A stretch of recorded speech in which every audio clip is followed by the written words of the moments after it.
election ads, the first attempt of its kind to regulate U.S. political ads on the internet. Wayne Barnett, executive director of the Seattle Ethics and Election Commission, said in a statement that Facebook must disclose details about spending in last year's Seattle city elections or face penalties. The penalties could be up to $5,000 per advertising buy, according to Barnett, adding that he would discuss next steps this week with Seattle city attorney. It was not immediately clear how Facebook would respond if penalized. Facebook said in a statement it had sent the commission some data. Will Castleberry, a Facebook vice president, said Facebook is a strong supporter of transparency and political advertising. In response to a request from the Seattle Ethics and Election Commission, we were able to provide relevant information. Barnett said Facebook's response does not come close to meeting their public obligation. The company provided partial spending numbers but not copies of ads or data about whom they targeted. The unregulated nature of U.S. online political advertising drew attention last year after Facebook said Russians, using fake names, bought ads on the social network to try to sway voters ahead of the 2016 presidential election. Moscow denies trying to meddle in the election. Buying online election advertisement requires little more than a credit card. Federal law does not currently force online ad sellers such as Facebook or Alphabet's Google and YouTube to disclose the identity of the buyers. Legislation is pending to extend federal rules governing political advertising on television and radio to also cover internet ads, and tech firms have announced plans to voluntarily disclose some of that info. Facebook chief executive Mark Zuckerberg said in September that his company would create a new standard for transparency in online political advertisements. At the center of the Seattle dispute is a 1977 law that requires companies that sell election advertising, such as radio stations, to maintain public books showing the names of who bought the ads, the payments, and the exact nature and extent of the advertising services rendered. The law went unenforced against tech companies until a local newspaper, The Stranger, published a story in December in the wake of a Russia allegation asking why. Seattle sent letters to Facebook and Google asking them to provide information.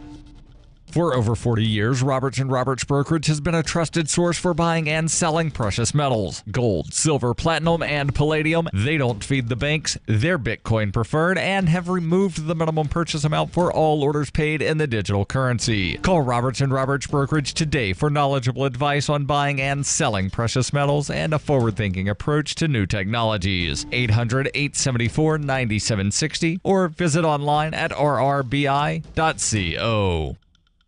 This has been FPP Radio News, online at fppradio.com. This is the Onion Week in Review. A month after the death of leader Kim Jong-il, North Korea's 24.5 million citizens have returned to their regular daily routines this week, holding a festive synchronized disco jump rope gala in Pyongyang's main public square. Life in the hermetic communist nation is reportedly beginning to normalize following the protracted mourning period, with citizens once again donning their brightly colored uniforms and performing intricate gymnastics routines in perfect unison. It is an inspiring sight to see so many loyal citizens find the strength to unfurl their long silken streamers and do dozens of tandem backflips set to dance music. Observers reported that new North Korean leader Kim Jong-un nodded once in approval of the disco jump rope gala, signaling an official transfer of power. A recent study from the Centers for Disease Control finds that over 100 million children are being exposed to harmful levels of stupidity in their own homes. Hear the debate about secondhand ignorance on the next In the Know. This is the Onion News Network.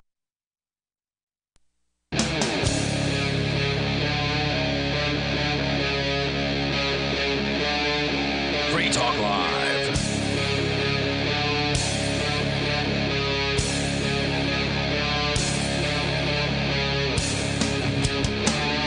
Welcome to Free Talk Live here in the Liberty Studio here in beautiful Keene, New Hampshire. This is Will Coley, joined by, who is totally muted right now, Johnson Rice. Look, that looks like seat 2 to me.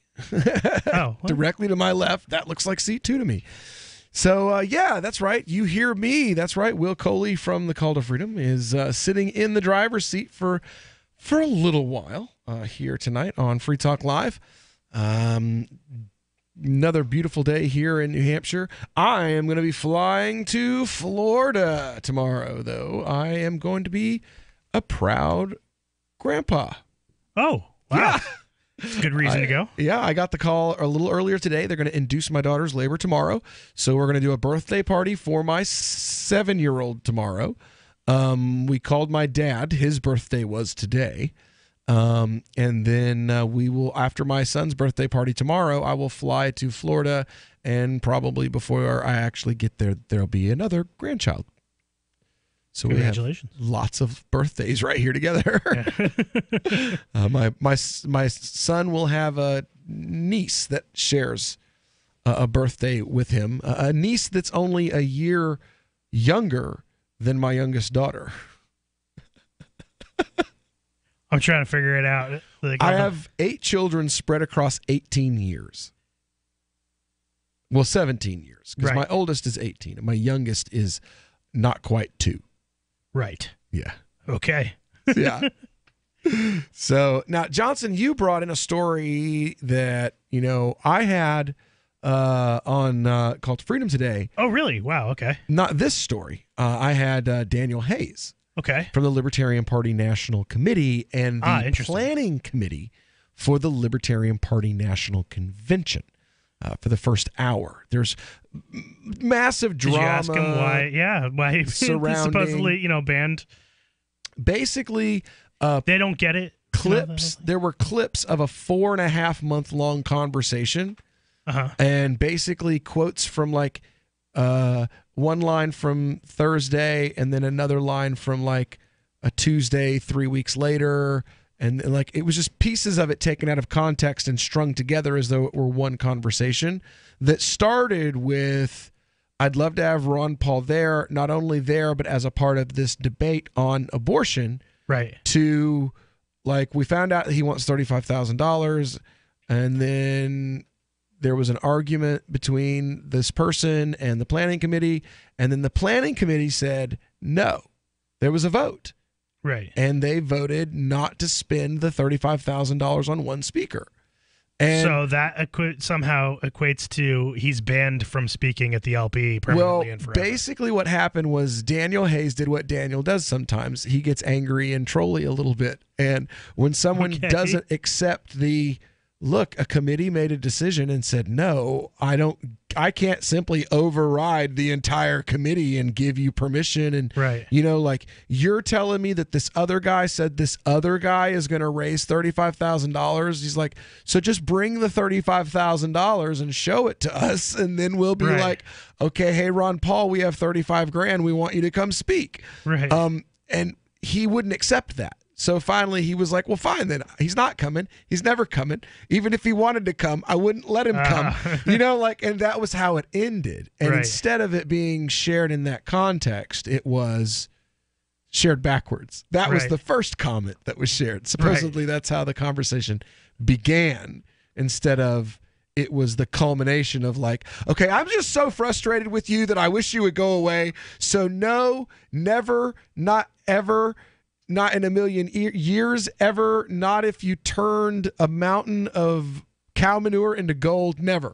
This is how the Libertarian Party, I think, differs from a lot of other political parties, because it's like funny, because I would think, I think to myself here 2 things. I think to myself, well, that type of trolling people is probably not a good idea for someone who's in this position of leadership to take that kind of stance and to engage in that sort of activity.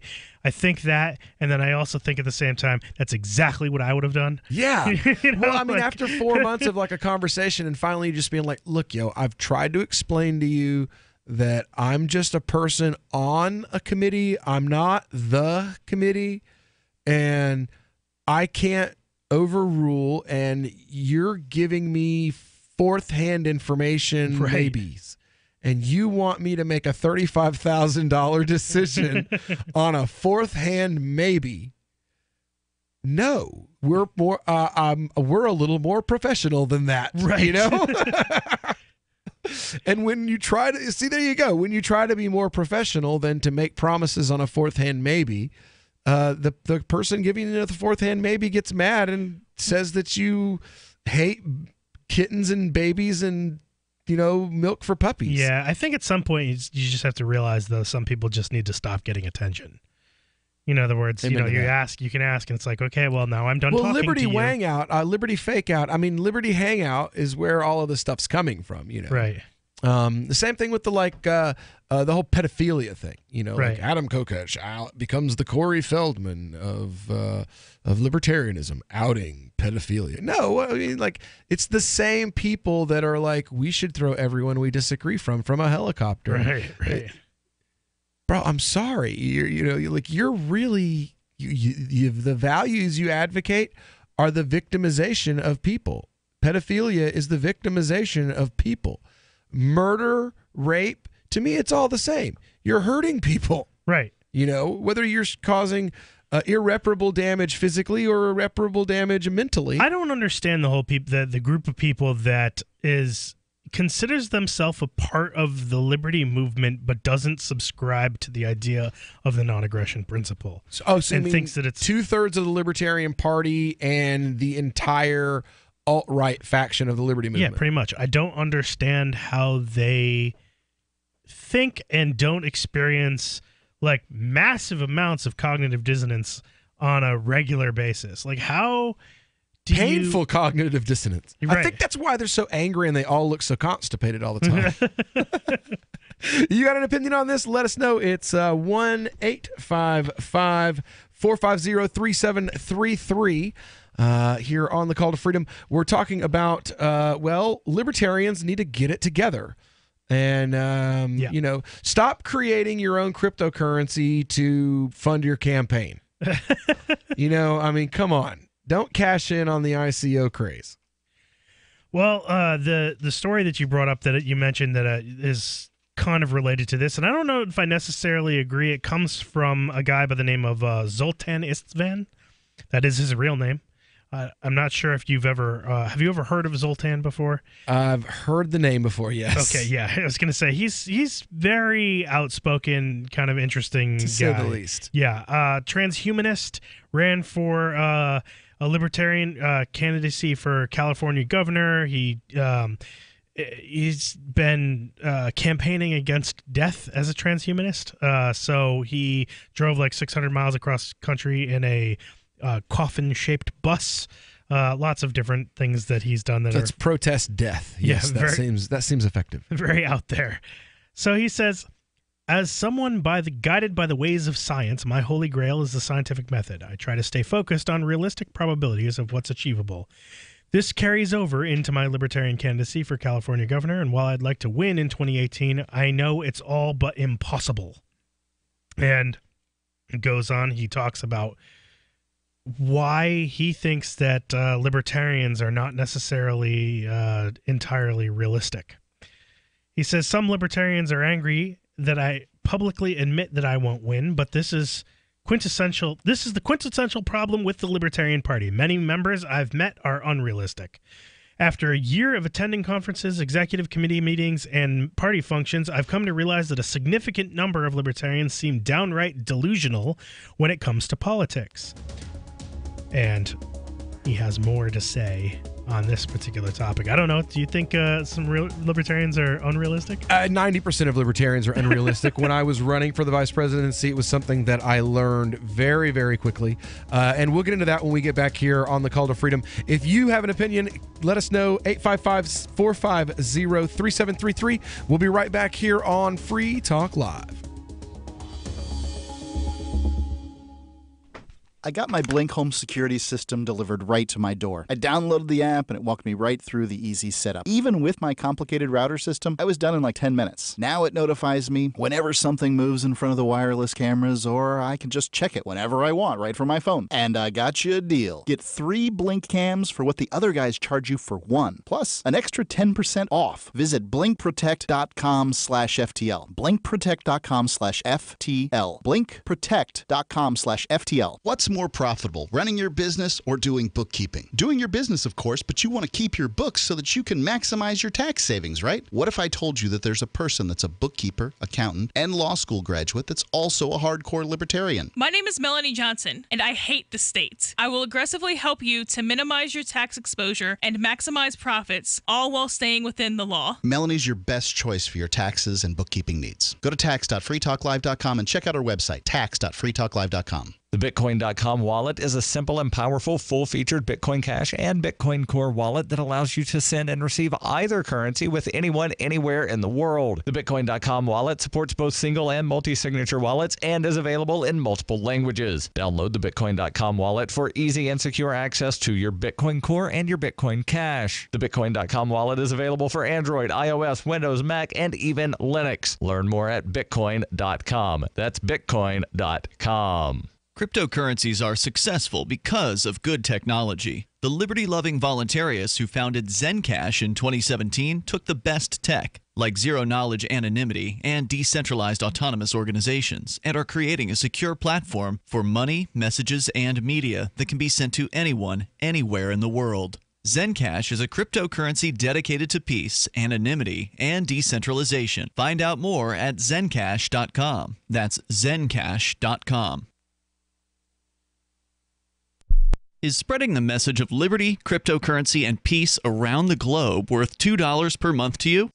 As you may already know, in addition to our internet feed, LRN.FM broadcasts on free-to-air satellite across North and Central America, as well as Sub-Saharan Africa. And we've been available on satellite for free 24/7 since 2010. The LRN.FM free-to-air satellite signal is reaching some of the most oppressive regimes in the world, and there's no doubt our ideas are making an impact. You can learn more about the channel's impact by watching the 3-minute video at fund.lrn.fm. If you'd like to help free minds globally with our ideas of liberty, cryptocurrency, and peace, you can donate as little as $2 per month via fund.lrn.fm. You can help us continue and expand our satellite broadcast to multiple continents. Visit fund.lrn.fm today, and thank you for your help. Don't forget to share the link on social media. That's fund.lrn.fm.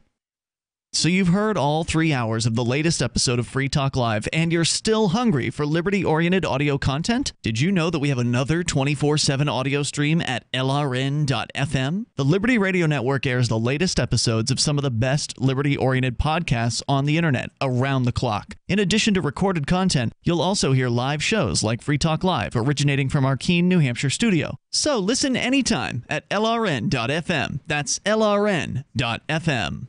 I love My Magic Mud. I drink a lot of coffee. I had stains on my teeth. Then I found My Magic Mud, and I was told it would remove stains. So I paid attention when I brushed the first time. My Magic Mud is black tooth powder, and the difference it made in my teeth in one application was noticeable. With 4, my teeth were as white as you normal folks out there. Please go to mymagicmud.com and buy a jar. There's 150 applications for $25. You can use Bitcoin, mymagicmud.com. This is the Liberty Radio Network, broadcasting the latest liberty-oriented audio content 24 hours a day at LRN.FM.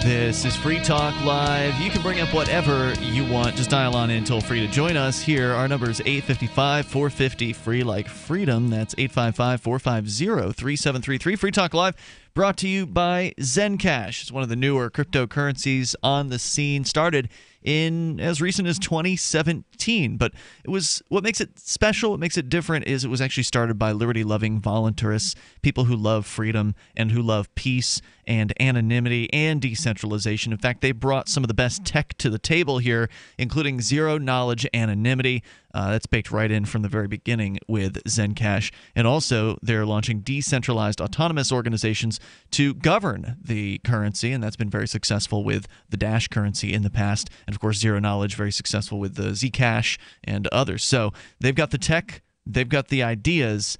You need to go and learn more about it. Zencash.com is where to go to do that. That's zencash.com. It's Ian Johnson and Will. I had to go make a coffee run, and now Will can stay awake for us. Zencash is my coin that I've lost the least. Of the last bloodbath few days? Yeah, I am now at breaking even for Zencash. I made my first Zencash purchase a few months ago when Zencash was around $34. Okay. And it today is about $34. So good. It's the only coin in my portfolio besides Verge. And on that, even that, half of what I own, I took a loss on. You know, we actually haven't talked a whole lot about Bitcoin in the last few days, at least on Free Talk Live. So certainly there was actually a story from the New York Times that I had brought in last night about the Bitcoin bubble and the frauds and the flaws, and we'll get to their critique here in a little while. But Johnson, you were sharing with us from Zoltan Istvan. I remember that name. Istvan. This is the guy who, as you mentioned, he drove around in a giant coffin advocating for transhumanism, which is the idea of, how would you describe transhumanism? The eventual integration of humans with machines and technology to extend the lifespan indefinitely. Right, so that we would meld with machine technology like nanotechnology and other things that we've not even thought of yet to augment the human body, to bring the body to new lengths of time as far as how long it can go for, and then maybe on into infinity, basically, is the idea. Yep. And so Zoltan's an advocate of transhumanism, and he's been touring around, but now he's got some advice for the libertarians? Yes. And he's stated here that after a year of attending conferences, executive committee meetings, and party functions, I've come to realize a significant number of libertarians seem downright delusional when it comes to politics. It's not really surprising that libertarians are almost never do well in elections. Most libertarian candidates have little public standing, resources, or professional acumen. What pains me is, despite this, many in the Libertarian Party will incessantly and often belligerently shout from the rooftops how we are going to win our political races and how current government and its institutions are appalling and blatantly abusive. That's true. Yes. They insist, but they're not going to win. Yeah. He says they insist that taxation is theft, or forcing people to get driver's licenses is oppressive. It is. Or not being... This guy doesn't sound like a libertarian. Or not being allowed to have an armed tank parked in one's front yard is proof Americans live under a tyrannical government. It is. I noticed that many libertarians, especially the loudest ones, don't have much education, managerial experience, or money. The latter part's certainly true. Some of them are very well educated. I would have to disagree with that. I mean, I'm literally talking to a couple libertarians right now that I know that are particularly well educated. I have degrees. I've taught at universities.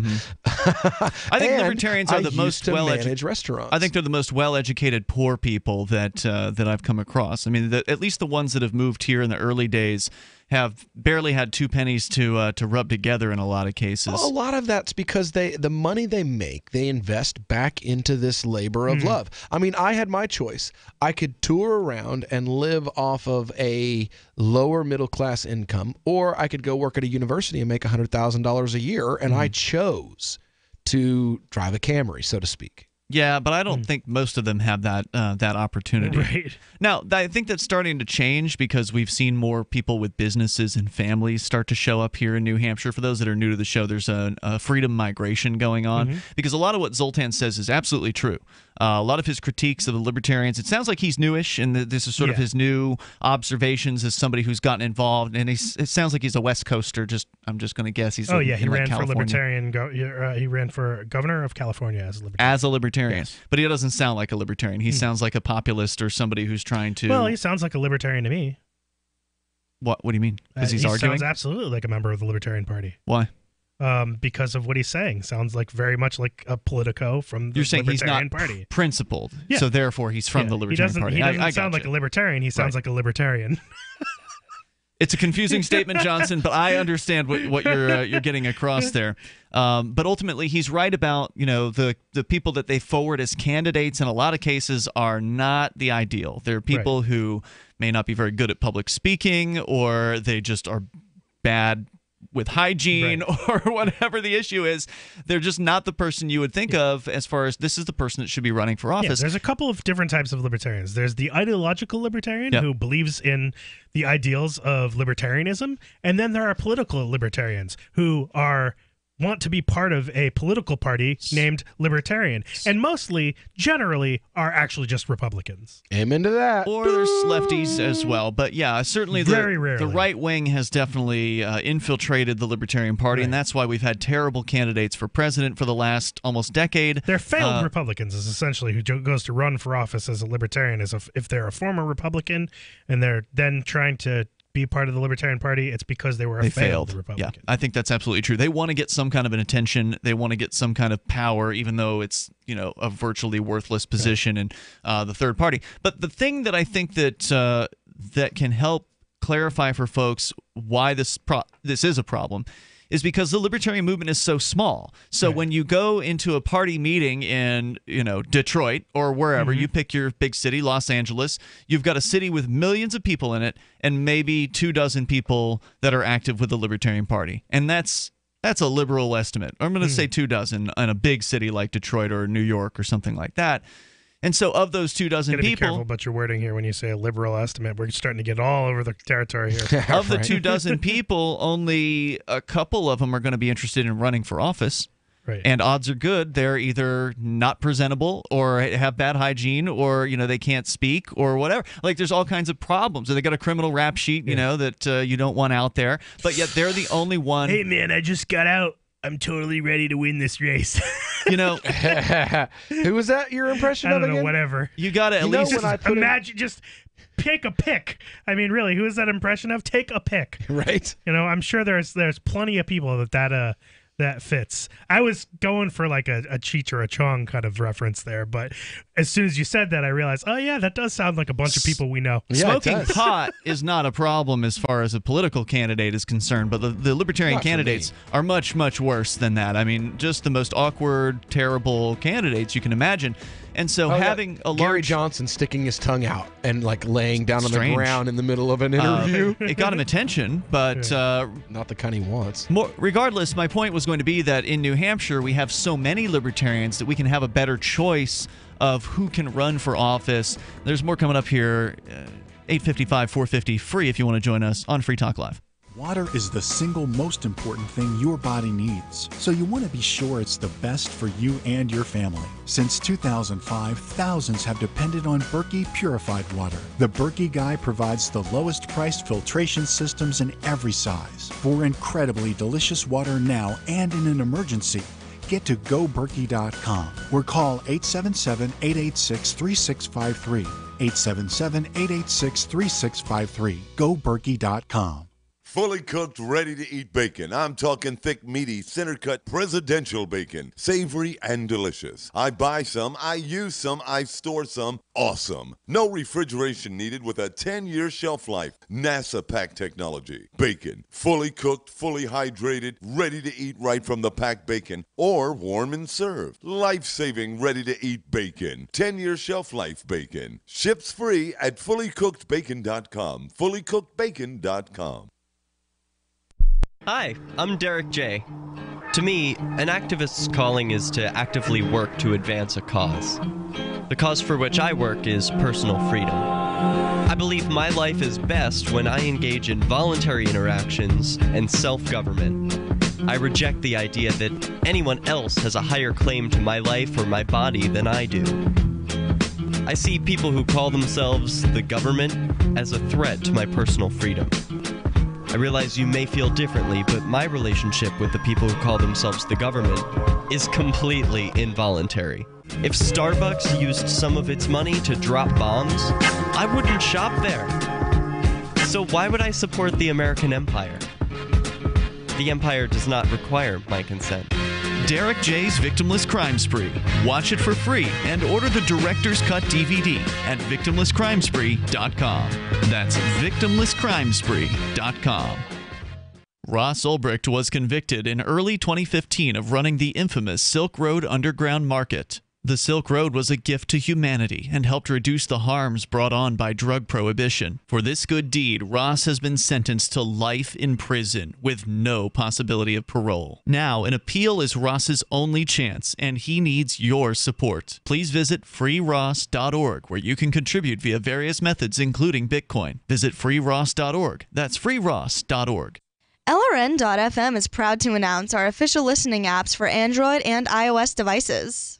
Now you can easily tune into our streams anywhere, anytime on your smartphone or tablet.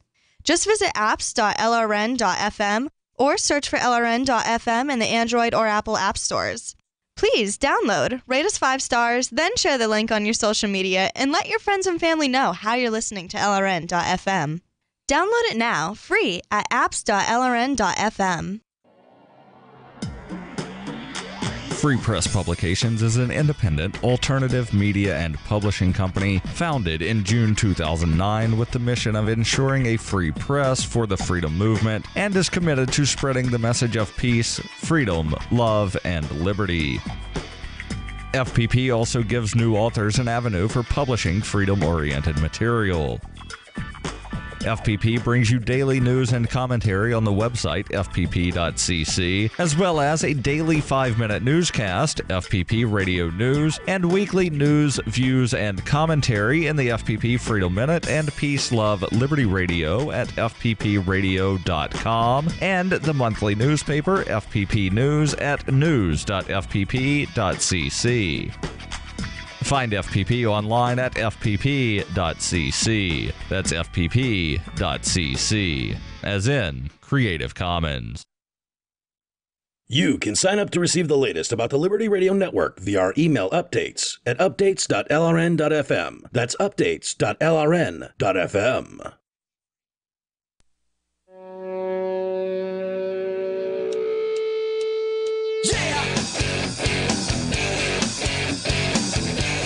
This is Free Talk Live. You may join us right here, toll free. Bring up anything that you want. Our number is 855-450, free like freedom. That's 855-450-3733. We've got Skype, and the Skype username is lrn.fm. Also, you can join us in the Discord on-air call-in line chat room, and we'll put you on the air that way too. So go to discord.lrn.fm. You can get on our Discord, which is multiple chat rooms, both voice and text, where you can interact with other Free Talk Live listeners. Something you'll want to check out if you have yet to do so is to visit bitcoin.com, so you can learn the basics about what Bitcoin and cryptocurrency is. Where did it come from? What's the history there? Who is Satoshi Nakamoto? Well, they can't answer that last question, but they will give you the basics about Bitcoin, get you started on the road of cryptocurrency. No better time than now to start looking into this, because the price, well, seems to be on a bit of an upswing today after tumbling dramatically from as high as $19,000 or so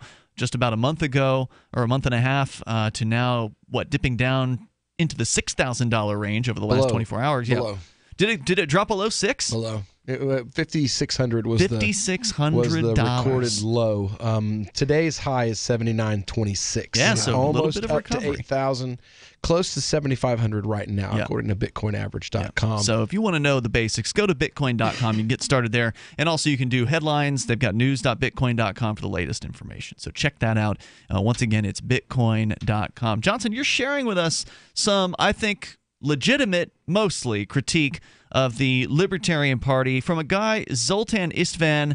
We're going to continue with that here in moments, but we're going to your phone calls and thoughts here first. And Zoltan is a transhumanist, which I think probably should bode for a little more discussion about that as we go on here tonight as well. But first, we go to Dylan. He's in Barrington, New Hampshire, watching us on our Twitch feed at twitch.lrn.fm. Hello, Dylan.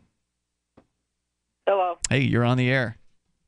I am. All right. Niggers. Oh, you can't say that on the radio. The toll-free number is 855-450-FREE. Just to explain for our internet listeners how this works, when you say something, because we're new on Twitch, right, and the Twitch listeners may not understand that this isn't just three guys doing an internet show where you can say whatever it is that you want to say. We're doing a broadcast radio program, which means that radio stations I'm going to go ahead and guess that person did understand that and didn't care. Well, just so they know, they can hold on as long as they want and say whatever they want to. It ain't making it to the airwaves. Right. So, you know. That's what dump buttons are for. You can hear yourself on the Twitch stream that 10 people are watching, or, 20 some nights, or 30 if we're really lucky. But that's about it. So your buddies heard you say that, but the people who are out there on the radio waves, they didn't hear what that was. Just so you know. That's how that works. Anyway, toll-free number tonight is 855-450-FREE, like freedom. You can bring up anything that you want. And if you actually have something to talk about, we'll talk to you about it, and you really can. The world is full of stupid people. You really can. When we say you can bring up anything, we really do mean that. But just saying something offensive over and over again isn't as a discussion. Johnson's article is saying. Right. It's true. All right, so Zoltan continues. He's saying libertarians, in his experience out in California, have been just terrible, communicators. They've been he says unattractive as far as office holders. Yeah, he says, I notice many libertarians, especially the loudest ones, don't have much education, managerial experience, or money. Yeah. I suspect they don't realize what it's like to own a $500,000 home with a mortgage and then have one's neighbor park an armed tank on the front lot, reducing the neighborhood's entire value. I'm not against... Go get into a deed-restricted neighborhood if you don't want any tanks on front lawns. Mm-hmm. I mean, that's such an easy one. Well, he says, I'm not against people owning tanks, but America did not become the wealthiest, most powerful nation in the world through such antics. Freedom is one thing. Disregard for basic neighborly cooperation and social precedent is another. Does that count in his world and foreign policy as well? You would have to talk to Zoltan Istvan. Oh. This is a major problem with libertarians. They are so fringe, they hardly know how to get along with each other, let alone the general public. So true. I'll agree with that one.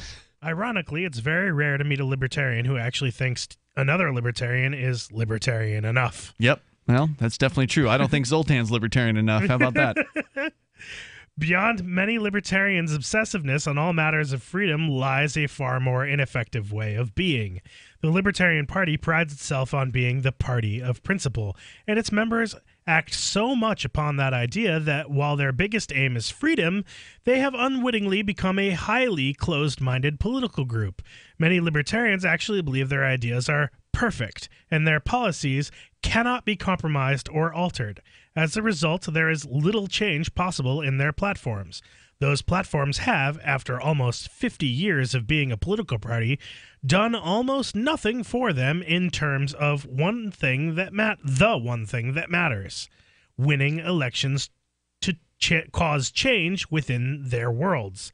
Libertarians hold no governorships or seats in the U.S. Congress, despite being the third largest political party in America. Politics is a contact sport that is always changing. To win, you need to evolve, adapt, and sometimes set out anew. The Libertarians seem to want nothing of this. Despite growing inequality, increased dependence on the government, and jobs being threatened by technology, they insist nothing should be done that adjusts the libertarian philosophical status quo. They insist they already have all of the answers, and for some, those answers are a complete reset of the government or even disbanding federal institutions. Yay! Yes! Bring them down! Finally! Something I can agree with. And I think you guys touched on this. Wait, let me finish the sentence. Despite the practical impossibility of such things because of the structure of Congress and the other branches of the U.S. government. Sure, it's impractical. I'll agree with him there. But principle is, sometimes an impractical thing. That's true. It can be a burden to carry a principle. It can be difficult. It can be a challenge. But it's important to carry a principled message. And I understand, as you guys pointed out, Zoltan's a political libertarian. He wants to get elected. He believes that the purpose of the party, and this has always been kind of a fundamental disagreement between members of the Libertarian Party, and I say this as a former life member who resigned back in 2008 because I was disturbed with the direction the party was going in. They were straying from the liberty route principles. Yeah, I resigned actually before they nominated Barr because I could see over years prior to that how it was sort of swirling down the drain into being just an unprincipled political hack job. The Portland Massacre, all that stuff. Yeah. And so I left, but ultimately the Libertarians, that have taken over the party, the Libertarians that for the longest time have been in charge, are those that are willing to shove a principle aside, ignore the principle entirely, and the principle being the non-aggression principle, the idea that it's not okay to use aggressive force to achieve your goals in life. Well, I mean, look at Arvin Vora, or however you want to say it. The vice chairman. The vice chair. He stood up, after a political campaign where the president and the vice presidential candidates for the Libertarian Party had status Tourette's every time you put a microphone in front of them, from advocating the random drone bombing of Yemen to gun control to endorsing the Democrat candidate to telling us how, as a libertarian, he totally supports the mandate portion of the Affordable Care Act. And so the reaction that you get to that is Arvin Vora, the vice chair of the party, spending the last 2 years doing nothing but saying things unapologetically, unfilteredly libertarian, right? And the result is censure, an effort to censure led by members of the Radical Caucus. Are you kidding me? Yeah. So it's a mess, and it hasn't gotten any better since I left. I got to say, while I agree with some of Zoltan's, well, he's got more to say, right? There's definitely more. Let's he hear says, more. It's for this reason that big-ticket donors or major media pays little or no attention to libertarians. As a former National Geographic... That's not true, by the way.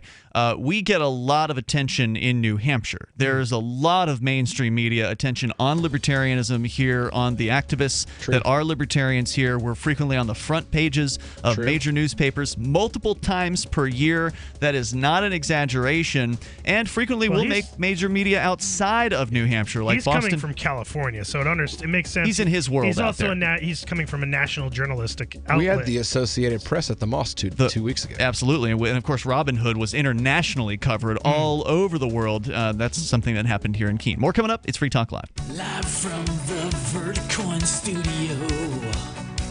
This is the call to freedom. It's the crypto hour, brought to you by Helium 47 here on LRN.FM. When you hear the faucet, be caller 5 to get some free coins. This is the call to freedom. What's more profitable, running your business or doing bookkeeping? Doing your business, of course, but you want to keep your books so that you can maximize your tax savings, right? What if I told you that there's a person that's a bookkeeper, accountant, and law school graduate that's also a hardcore libertarian? My name is Melanie Johnson, and I hate the state. I will aggressively help you to minimize your tax exposure and maximize profits, all while staying within the law. Melanie's your best choice for your taxes and bookkeeping needs. Go to tax.freetalklive.com and check out our website, tax.freetalklive.com. It's about time something new came along for better selling and buying online. And I found it. What now, Marge? It's buysellmakeoffer.com. Never heard of it. It's a brand new company. That's why you've never heard of it. It's the newest and best way to sell any products online. I did all the research. Sell my car? Yes. Our home? Yep. My golf bag? Your golf clubs. All of them. How about your purse collection hoard? Hey, now. You said any product. Right. I did. We get 30 days free. Really? Packages starting from only $9.95. And buysellmakeoffer.com will never charge item fees, ever. Never. And this is cool. Listen to this. You can even use Skype or video to show your items. That's cool. Yes. All we have to do is go to the website, sign up, and then load our stuff to sell. I love this site. Buysellmakeoffer.com. Buysellmakeoffer.com. You got it? Buysellmakeoffer.com. Buysellmakeoffer.com. Better selling, better buying. On Free Talk Live, we're bringing people to the ideas of liberty every day. From wrestling superstars like Glenn Jacobs. You guys really are having an impact, I believe. Like I said, a lot of where I am now is due to listening to Free Talk Live. You changed my mind on some very important issues years ago. To random people tuning in on the radio. I was kind of stuck in the left-right paradigm. I heard your show by chance on a Saturday night. From there, I went on, joined the Free State Project, and become an amplifier. So, I mean, that's really the reason why I amp is because I know that if it wasn't for you guys being on as many stations as you are, I never would have found the ideas of liberty. Your AMP will directly change more lives by getting Free Talk Live in front of people looking for talk radio online and on the air. When you AMP Free Talk Live, you get perks like access to the AMP-only Facebook group and AMP podcast. Visit amp.freetalklive.com. There are lots of ways to listen to Free Talk Live. Our podcast has been around since podcasts began, and now the FTL feed is loaded with content besides our full show archives. Did you know that we make it easy for you to customize your podcast subscriptions? We have different feeds, one that includes only our full shows, one with just the Daily Digest, and one with just the Edgington Post. You decide what you listen to. It's quick and easy to customize your feeds at feeds.freetalklive.com. That's feeds.freetalklive.com. So you've signed the Shire Society Declaration and are planning your move to New Hampshire to be around more liberty-oriented people. Next, sign up for the Shire Society Forum at forum.shiresociety.com. There are a bunch of people there who are already in the Shire, and they want to meet you. If you're already in the Shire physically, you should also come by the forums. Remember, not everyone uses Facebook. New people are signing up for the Shire Society Forum every month, so drop in and say hello at forum.shiresociety.com. What's up next? Visit the Liberty Radio Network program guide to find out at shows.lrn.fm. That's shows.lrn.fm.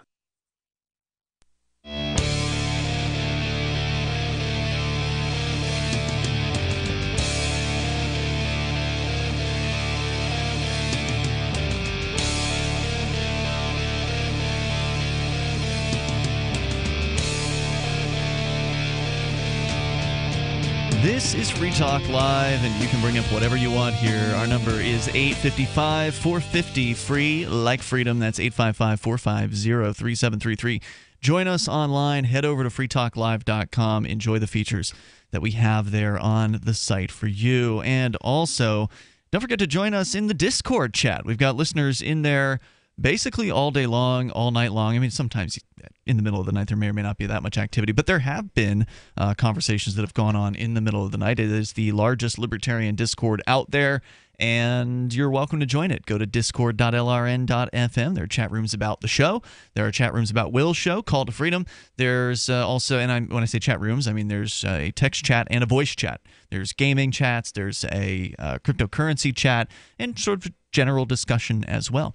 So be sure you check it out. I'm so bringing the Xbox One over here one day, so like we can sit and play Injustice and Mortal Kombat X. Well, now you're talking about our Twitch feed, which is twitch.lrn.fm, and that's where we're now streaming in HD quality video, and I've been experimenting with doing video game streaming as well. And so we're going to have our first official scheduled video game stream where Johnny Ray's coming in tomorrow, so Wednesday afternoon at 2 o'clock Eastern time, and he has not yet determined what he's going to play, but Johnny Ray will be playing something for about an hour before your show, so about an hour and a half before Call to Freedom kicks off, Will. So we're going to actually have... I won't be here. Yeah, you won't be here. I'll be in the air. You could be watching us from the air if you've got the internet on your plane. So go to twitch.lrn.fm to check that out. Let's go to Rudy in Bullhead City, Arizona, and then if there's more from Zoltan, we'll share that coming up here, the critique of the Libertarian Party. But Rudy, you're on first. Go ahead.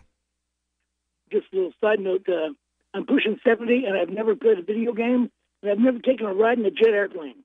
Wow. Well, I have never taken a ride in a jet airplane, or do you mean like just a regular airplane that people fly on? Well, I've been in like Pipers and Cessnas and stuff, but never a jet, never an airliner. Okay, Nothing a big with airliner. An impeller, only a prop. Gotcha. How about that? But, I mean, I should probably do that before I die. Right? That's what I'm thinking. Anyway, it's not that exciting. I mean, if you've been on an airplane before, you've flown. It's probably more exciting to be in a prop plane than it is in a jet airliner. It's a lot like less riding loud. the bus. Yeah, it's like riding the bus. I'm looking forward to the takeoff. Somebody said it's the closest thing you're ever going to get to a dragster. So he said the takeoff is a rush. Well, you can go on a drag strip a lot easier than getting on an airplane. He may be right? talking about like a fighter jet, like one of those. No, any jet. Okay, so but I still want to get up there with binoculars and then prove that the flat earthers wrong. Yeah, well, yeah, that's a good idea.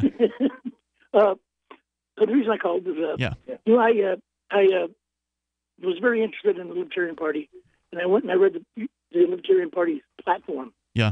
And I read different states' platforms, and it just if I understand the thinking that be the change you desire to see in the world, it can happen, but there's the variable, and that is the human being. It just there's always going to be somebody that can just.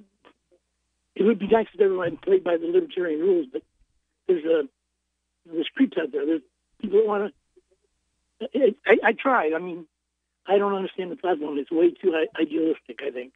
Well, that's the whole point of the libertarian platform is, and I haven't read the platform itself. Okay, he just hung up. Thanks for the call. I don't know what happened there. But he was saying it's too idealistic for him, and maybe the Libertarian Party isn't for you, because if the ideal of non-aggression is not for you, then you ought to find a different political party. You ought to go and join the Republicans, the Democrats, the Constitutionalists, the Green parties. There's plenty of parties out there that don't understand principle, that don't have a principle, that would not be able to sum up. I always love the way Mark have Stevens, principles, but they're not the kind of principles that I would want to stand for. But they don't. They don't even have a principle, because I love how Mark Stevens handles this, where he says that a libertarian, you can define your belief system in one sentence. You can explain non-aggression in one sentence. You're not supposed to use violence. We learned this on the play school, the preschool playground. You don't use violence to get your way. That's the non-aggression principle in a nutshell. Or aggressive violence, I should say. You can defend yourself with violence, obviously. Yeah. But, the other parties, you ask a Republican, can you sum up your principles in one sentence? Ask that of a Green Party person. Ask that of a Democrat. They can't do it. They don't know what principles they have. They just do whatever the party says. What I find interesting is, those values, those principles, those were things that were once central. To the Libertarians? Not to the Libertarians, to America in general. My kids have gotten into watching the Andy Griffith Show. Okay. I mean, it's #1 television show back in the early 60s. And the values that are taught, that you see, like he's a single father teaching his son. And over and over and over, the values that he is teaching to his son are, you don't lie to people. You don't take people's things. You don't everything politicians do. You don't begin violence. Now, right. I don't want his exact words was, I don't want him to be the kind of person that goes around starting fights, but I don't want him to be the kind of person who will lay down when someone is trying to hurt him or he is in the right. Mm-hmm. Okay, that's not the kind of values that are taught anywhere in our society today, whether it be from the television, from the radio, from the politicians. It's like the Libertarian Party is the only part of our country that says these values that we used to stand for as a people and as a populace, they mean something in this country, and we need to hold on to them. That Mayberry kind of mentality exists still, and the only place you find it is among libertarians. So what you're saying then is that we need to make America great again. Well, it's more than just America. I mean, you mentioned the country, but this is a worldwide idea of non-aggression. Wait a minute, let him argue with this. Trump would have been hated by him, because by the whole society back then. The things that were taught about using power, using money, using wealth to lord over people. And Trump's not a libertarian. Yeah. For anyone who's confused. And there are several libertarians who seem to have become confused. And many people seem to be saying that they want to invoke returning to this Mayberry kind of existence. But in order to do so, you're going to have to accept libertarian values, or accept that that's not really what you want to return to. Right, and when Rudy had pointed out that libertarians are too idealistic, our objection is they're not idealistic enough. Not the ones in the Libertarian Party, at least at the national level. They are not even close to adhering to principle. I mean, giving certain exceptions to, like Arvin Vohra, who, as you pointed out, is the vice chairman who's been saying principled libertarian things and ended up being censured from the Libertarian Party, apparently, although he still holds the position of the vice chairman. They had no legal standing to push him out of office, so they didn't even attempt to. They just wagged their finger at him like the nanny mommy and don't do that again. Right, as though he was somehow more embarrassing than Gary Johnson. Or Bill Weld. These two former Republicans who, got some level of prominence that they hadn't achieved before by joining the Libertarian Party. And now there are rumblings that this Weld character, who's a former governor of Massachusetts, in case you needed to know anything about him, that's all you need to know, is that he's a governor of Massachusetts, which means he's a terrible, or at least was, a terrible person. And he's the guy who supposedly is going to be throwing his hat in again this coming time to take the presidential seat. You're nodding, Will. You've heard rumors, or has he announced? I've heard. Has he announced Supposedly, publicly? the rumor is that he is unofficially announcing with the release of the documentary, the I Am Gary Johnson documentary That you're supposed to be coming interviewed in, right? And I'm particularly critical of Dan Johnson in. As you should be. Yeah. I can't say I got any hope for the Libertarian Party to nominate a real Libertarian in 2020. That time passed a long It's time to ago create. with I said earlier, it is time for those in the party who do not want to continue to support and get behind these Republican retreads. Look, man, your party was taken over. All right, it's no longer a place for you. So at this point, you are now in an abusive relationship with a person who. Not only are they not what they purport to be, they're exactly what they purport to be. Mm-hmm. They call themselves one thing, but are totally something else, and tell you to your face they are something else. It is time for a divorce. So you've quit then, the Libertarian Party? I retired when I moved to New Hampshire. Did you resign?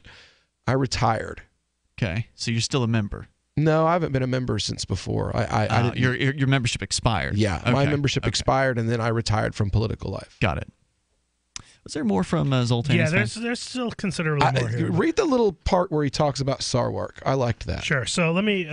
He goes on to say here, just to rehash. He says it's for this reason the big ticket donors or major media pays little or no attention to libertarians. Again, that may be different here in New Hampshire for sure. But he says, as a former National Geographic journalist and correspondent for the New York Times, it's easy to see why libertarians are so rarely covered. This point was made abundantly clear to me when Larry Sharp, a well-liked figure in the Libertarian Party, all but endorsed another Libertarian candidate for governor in California, Nicholas Wildstar. And he's got, there's we'll continue. more. There's definitely more to say. With the critique of the Libertarian Party, Zoltan says they're not unprincipled enough. We're saying they are too unprincipled. There's more coming up. It's Free Talk Live. It's been said, any society is only 3 missed meals away from chaos. Those times may be near. Think about it. Our country faces multiple terrorist threats and aggressions from Russia and North Korea. Social unrest and violent marches yet again may lead to looting of stores and city shutdowns. And our crumbling infrastructure leaves our power grid vulnerable to long-term outages from a single cyber attack. When the chaos from any one of these threats arises, the government knows it can't provide during a widespread national emergency. That's why you need your own plan for self-reliance. That's where My Patriot Supply comes in. Get a 4-week survival food supply for only $99. That includes breakfast, lunches, and dinners. Order online at preparewithgcn.com. $99 for 4 weeks of survival food that tastes like homemade cooking and lasts up to 25 years from My Patriot Supply. Get your kits today at preparewithgcn.com. Free shipping is included. Preparewithgcn.com. The new 4th edition of Healing Our World, The Compassion of Libertarianism, will take your understanding of liberty to a deeper level and has over 1,300 updated references, new cartoons, and a foreword by Dr. Ron Paul. With discounts for multiple book purchases, the 4th edition of Healing Our World is a great gift for the liberals, pragmatists, environmentalists, and Christians in your life who think libertarianism is cold-hearted. Get yours today at healing.freetalklive.com and use promo code FTL for a $5 discount. LRN.FM now has a Discord. Discord is a free text and voice chat platform, and we now have our own server with a bunch of channels at discord.lrn.fm. You can join other listeners as they chat about various things during our live shows, or anytime, day or night. Discord software is available cross-platform, so you can have it on whatever device you want and take your chats anywhere. Join our Discord at discord.lrn.fm. That's discord.lrn.fm.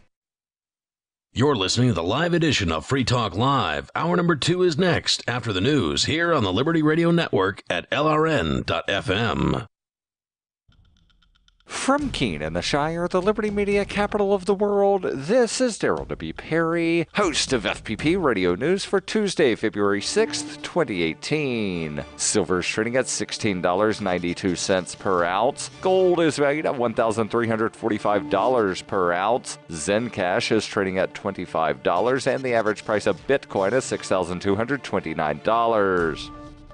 Antiwar.com reports as Turkey's invasion of northern Syria continues, so too does their policy of arresting anyone seen as even sort of opposed to the attack. The Turkish Interior Ministry now says 449 people have been detained for criticizing the war on social media, and 124 more were detained for taking part in actual protest. Erdogan's Turkish government does not have a lot of patience for dissent or for Kurds. Unsurprisingly, dissent about a war against Kurds is being cracked down on intensely. Erdogan's spokesman warned that statements criticizing the war amount to statements glorifying terrorism, and that the government is just enforcing the law as written. With Turkey's largely state-run media praising the war, public support for it is still relatively strong. When other non-government organizations issue statements against the war, as did a medical union in the country, President Erdogan has condemned them as traitors, and he arrested 11 of the senior members for a statement calling for peace immediately. With the war continuing and casualties rising, war exhaustion is inevitable. For now, however, expressing opposition to the conflict is a very dangerous crime indeed in Turkey. Are you looking for a cryptocurrency that has a focus on users and usability? Then look into Zencash. Zencash has the ability to use both transparent and shielded transactions, with shielded transactions using zero-knowledge proofs. Zencash features global governance with inclusive decision-making, reliable funding for continuous improvements, and documentation and wallets in many languages that are available for Linux, Mac, Windows, and Android devices. Learn more at zensystem.io. That's zensystem.io. Reuters reports Seattle's election authority said on Monday that Facebook Incorporated is in violation of a city law that requires disclosure of who buys election ads, the first attempt of its kind to regulate U.S. political ads on the internet. Wayne Barnett, executive director of the Seattle Ethics and Election Commission, said in a statement that Facebook must disclose details about spending in last year's Seattle city elections or face penalties. The penalties could be up to $5,000 per advertising buy, according to Barnett, adding that he would discuss next steps this week with Seattle City Attorney. It was not immediately clear how Facebook would respond if penalized. Facebook said in a statement it had sent the commission some data. Will Castleberry, a Facebook vice president, said Facebook is a strong supporter of transparency and political advertising. In response to a request from the Seattle Ethics and Election Commission, we were able to provide relevant information. Barnett said Facebook's response does not come close to meeting their public obligation. The company provided partial spending numbers, but not copies of ads or data about whom they targeted. The unregulated nature of U.S. online political advertising drew attention last year after Facebook said Russians, using fake names, bought ads on the social network to try to sway voters ahead of the 2016 presidential election. Moscow denies trying to meddle in the election. Buying online election advertisement requires little more than a credit card. Federal law does not currently force online ad sellers such as Facebook or Alphabet's Google and YouTube to disclose the identity of the buyers. Legislation is pending to extend federal rules governing political advertising on television and radio to also cover internet ads, and tech firms have announced plans to voluntarily disclose some of that info. Facebook chief executive Mark Zuckerberg said in September that his company would create a new standard for transparency in online political advertisements. At the center of the Seattle dispute is a 1977 law that requires companies that sell election advertising, such as radio stations, to maintain public books showing the names of who bought the ads, the payments, and the exact nature and extent of the advertising services rendered. The law went unenforced against tech companies until a local newspaper, The Stranger, published a story in December in the wake of a Russia allegation asking why. Seattle sent letters to Facebook and Google asking them to provide information.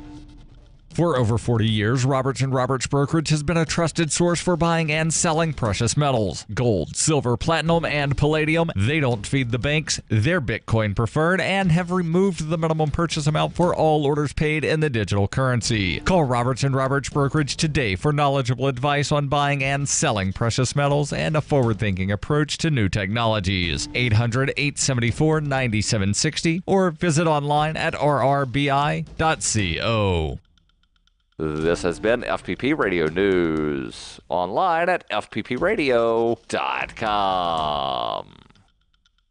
Last month, the FDA approved Hallucex, a new class of weight loss drug that helps users avoid overeating by producing nightmarish hallucinations whenever food is around. Hallucex targets the brain's cerebral cortex, stimulating the centers responsible for fear and visual processing. Test subjects reported an unprecedented decrease in appetite and showed dramatic weight loss, with only 18% reporting night terrors or subsequent cardiac arrest.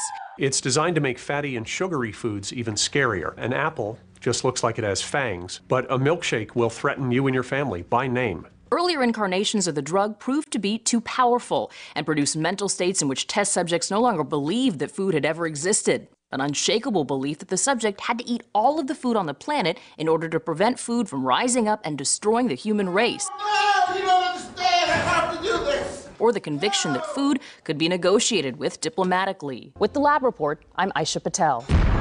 This is the Onion News Network.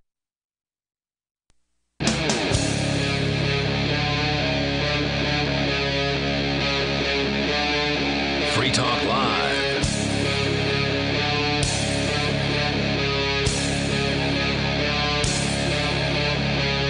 It is Free Talk Live, and you can bring up whatever you want here. Our toll-free number is 855-450-FREE like freedom. That's 855-450-3733. We do have Skype, and the Skype username is lrn.fm. With you in the studio here tonight, you've got Ian. And Johnson. And Will. If you love freedom, you ought to check out Freedom's Phoenix. It's a liberty-oriented news aggregation site. If you want the newest and freshest stories and perspectives on current events from those who value liberty, you need to go to freedomsphoenix.com because they've got it. Their daily dispatch is the best way to stay up to date on science, technology, historical findings, liberty news, government overspending, and the rise of the police state.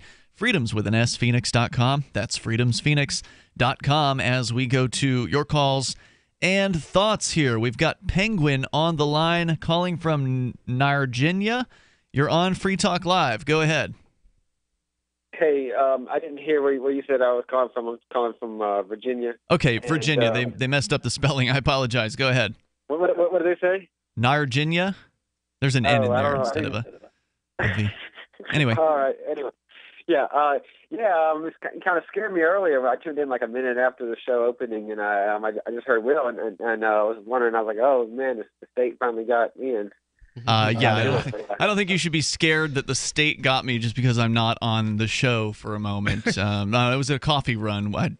I couldn't get Will his coffee because I was on my bicycle earlier, so I had to take the vehicle out to get it. Although I'm doing a 6-hour apologize for shift missing today, that so. opportunity to play that prank on the list. To make them think that something had happened. Yeah. I guess I am fairly reliable showing up here. But anyway, go ahead.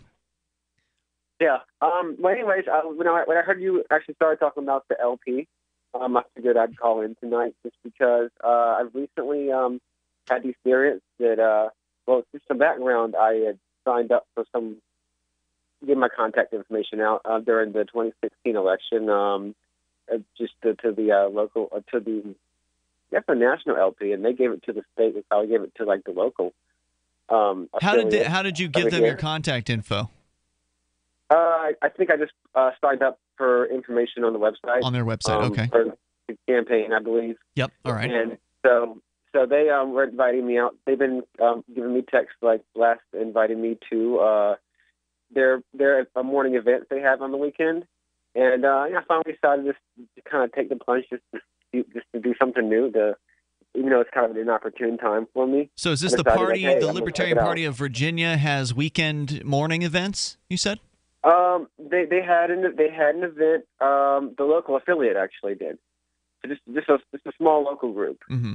And is this every week? Every weekend they have something, or is it once a month, or how often? I'm not entirely sure, but it's not every single week. It's more like once a month. And then how many people were there when you showed up to the first thing? And was this during the campaign season? No, this was recently. I had not really been interested the whole time. It just wasn't something that was convenient for me. Yep. I decided I'd check it out.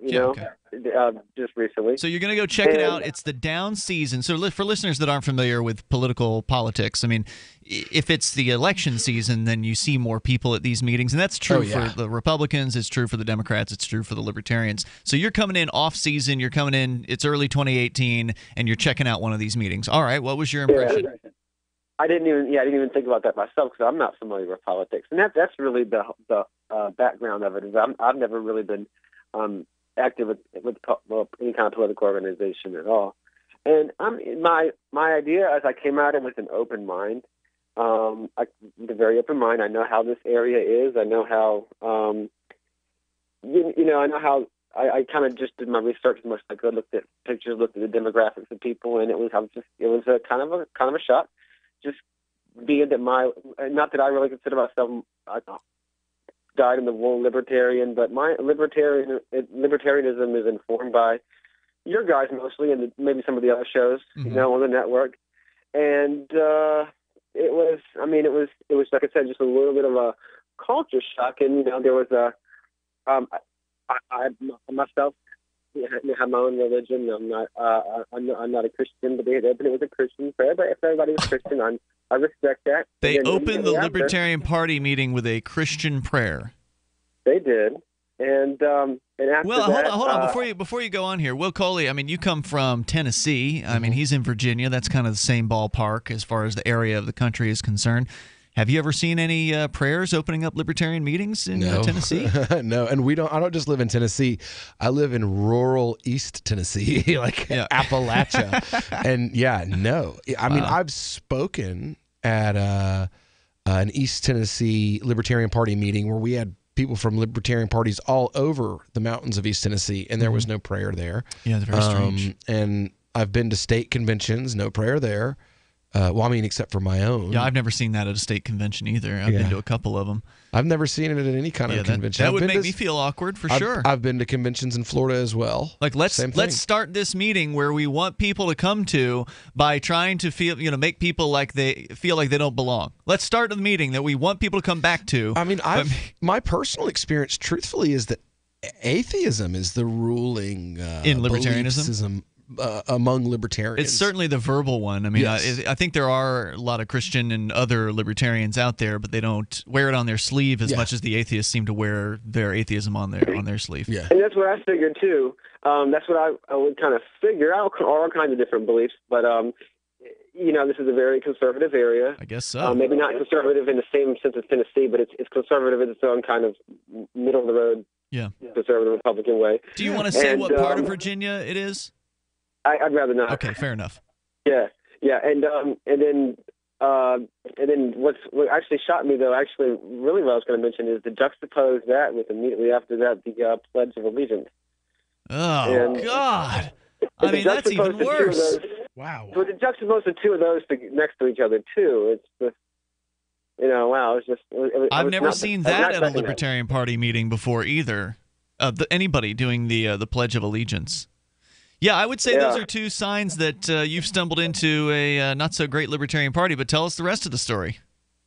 Well, that was the main thing that really stood out, actually. Well, what did they do? I mean, what was the program like, the meeting? It was kind of just talking about local politics mostly, and it wasn't, there wasn't much about party platform or anything like that. Was it mostly complaining, or was it like plotting to do something? They didn't really get into doing something, but it wasn't very long actually. After that, there wasn't much meat into it, and that's the kind of the whole idea is that I want to kind of go back and feel it out a little more, and to go because I think they're going to have also an event where they do more kind of planning and talking about party business. So it was mostly just talk about local politics, about what's happening in the city of fill in the blank, that kind of thing. Yeah, and I think they alternate. They have different topics. They alternate between that and actually doing the party stuff. But I mean, what I'm stuck with is the idea that I have an open mind. I'm curious, but whether I want to just like either say I one time I had this impression of it and disengage, or whether I want to go in and kind of engage more and be a part of it and kind of add to the diversity of it in many ways. Speaking of diversity, what was the diverse breakdown in the room? How many of the members or apparent members, how many people were attending, period? How many of them were female? How many of them were male? Were there any black people there? Are you a black guy? I can't tell. I'm not. I'm a mixed background actually myself. Okay. But fair to say you may have been one of the more dark-skinned people in the room? Not physically dark skinned, but yeah, I'm one of the more ethnic people in the room. Ethnic, okay. Now, oddly enough, it's funny that you say that. My name was brought up at the Virginia meeting? No, in the national the discussion for who were the speakers going to be for the national convention for the 2018 national convention for the Libertarian Party, and I was actually passed over. Even though you're a great speaker. I was totally cool with that for Hisham El-Maliki. And specifically the reason why was because they knew he would basically give the same exact speech that I would give, but his name is Hisham, not Will. He's not the white guy. And he's from Egypt, not East Tennessee. So fair enough. I mean, that makes sense. Hey, stand by, Penguin. I know you said you wanted to tell us more about the meeting there. As a newbie, we're getting a newbie experience. Somebody with, not the rose-colored glasses on coming in there and seeing what things are like with the Libertarian Party. She's such a beautiful little puppy. I mean, we walk around the block, and neighbors always say, her hair is so beautiful. Healthy and shiny and glossy. DINOVITE.com. Fatty acids, omega-3s, and omega-6s are great for healthy skin and soft, shiny coats. I would really recommend people starting their puppies on Dynavite before they get into what I would call the misery index. Bad skin, bad ears, bad breath. Because if they're getting all their vitamins, micronutrients, microbials from the beginning, then you're not going to run into the problems associated with the allergies, grass, pollen, dust, dirt, fleas, ticks, you name it, and the itching and shedding down the road. Our vitamins and enzymes replace the nutrients cooked out of most commercial dog foods. Dynavite for life. This is Ed Lukasevic. And Cindy Lukasevic. Inviting you and your pets to Dynavite. 859-428-1000. DINOVITE.com. I got my Blink home security system delivered right to my door. I downloaded the app and it walked me right through the easy setup. Even with my complicated router system, I was done in like 10 minutes. Now it notifies me whenever something moves in front of the wireless cameras, or I can just check it whenever I want right from my phone. And I got you a deal. Get 3 Blink cams for what the other guys charge you for 1, plus an extra 10% off. Visit blinkprotect.com/FTL. blinkprotect.com/FTL. blinkprotect.com/FTL. I've said it many times on air, and I'll say it here. The New Hampshire Liberty Alliance is one of the most important organizations for freedom in the world. New Hampshire is ground zero for freedom, and the NHLA is the best organization at promoting effective liberty activism. This ad is sponsored by Free Talk Live, and I, Mark Edge, am a lifetime member because I believe in the NHLA. Please check them out at nhliberty.org. Not everyone can move right now, but you can support the cause. Donate top cryptocurrencies or old-fashioned U.S. dollars, nhliberty.org. Visit their website and see what they're all about, nhliberty.org. The Free State Project has reached its goal of 20,000 liberty lovers who've pledged to move to New Hampshire and get active to achieve liberty in our lifetime. Perhaps you're trying to figure out what part of New Hampshire should be your destination. If so, consider Keene. You'll find more than 150 reasons to move to Keene at move.freekeene.com. Keene is famous for its historic, publicity-generating activism, as well as being the liberty media capital of the world. It's home to freekeene.com, New Hampshire's destination for liberty activism, news, and opinion. For years, we've been compiling over 150 reasons to move to Keene at move.freekeene.com, where you'll learn about some of what's happening here and what makes Keene a great place to live. If you love liberty, you'll probably enjoy anywhere you end up in the Shire. But do your due diligence first. Please visit move.freekeene.com for the full list of over 150 reasons to move to Keene. That's move.freekeene.com.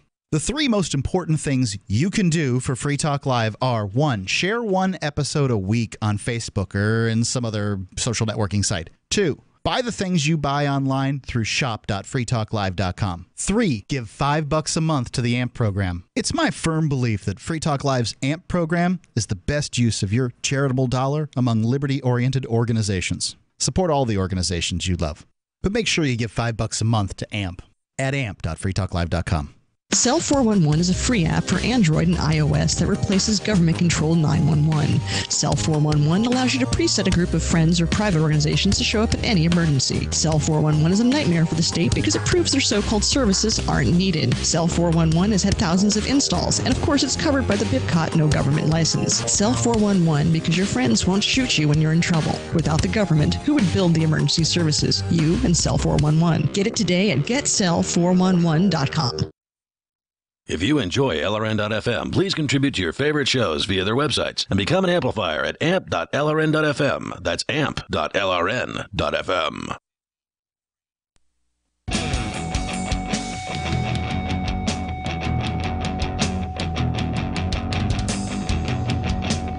This is Free Talk Live. You dial toll-free here and bring up whatever you want. Our number is 855-450-FREE like freedom. That's 855-450-3733.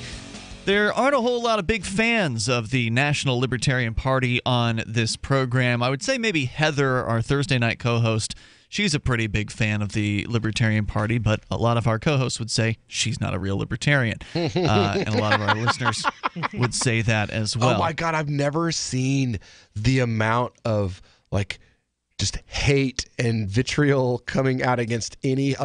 I always figured I would be the host that got all of that, but no. Because you're a Muslim? Yeah, but instead they're like, no, we don't mind him because he's actually a libertarian at the very least. She's constantly advocating for the state. We hate her. We love to hate her. I can always tell when she's been on because I come on, I open the Discord chat, and all you see is people they're bitching. Burn her at the stake. I don't think that's the way to persuade somebody is to throw hatred towards their direction. I don't think that's a way that's going to bring them on board with your ideas. So I don't agree with hating on Heather, but I do understand why people are frustrated by her. And so, but she's the only fan of the Libertarian Party. She was the only person of all the hosts on Free Talk Live who was really cheerleading. I guess Rich Paul was cheerleading for Gary Johnson as well, just as sort of, he's the best we got, kind of thing. But she was actually excited and super into to his campaign. And a lot of us weren't, because we've been less than enthusiastic about the Libertarian Party for a long time because they haven't been advocating for principle. And so part of the reason why the Libertarian Party has watered down their message is that they hope that it will get their candidates elected. And that comes back around to a discussion we really didn't have before, which was this old conflict within the Libertarian Party where, and I believe it goes back to its founding, and I wasn't there for this, so this is just what I've heard, that, way back in the day, there were those who said the Libertarian Party should be a vehicle to spread libertarianism, the idea of non-aggression, to spread that concept through the political system, have candidates who get out there in whatever venue they can, whether it's an interview with the newspaper or local media of some sort, explaining what libertarianism is.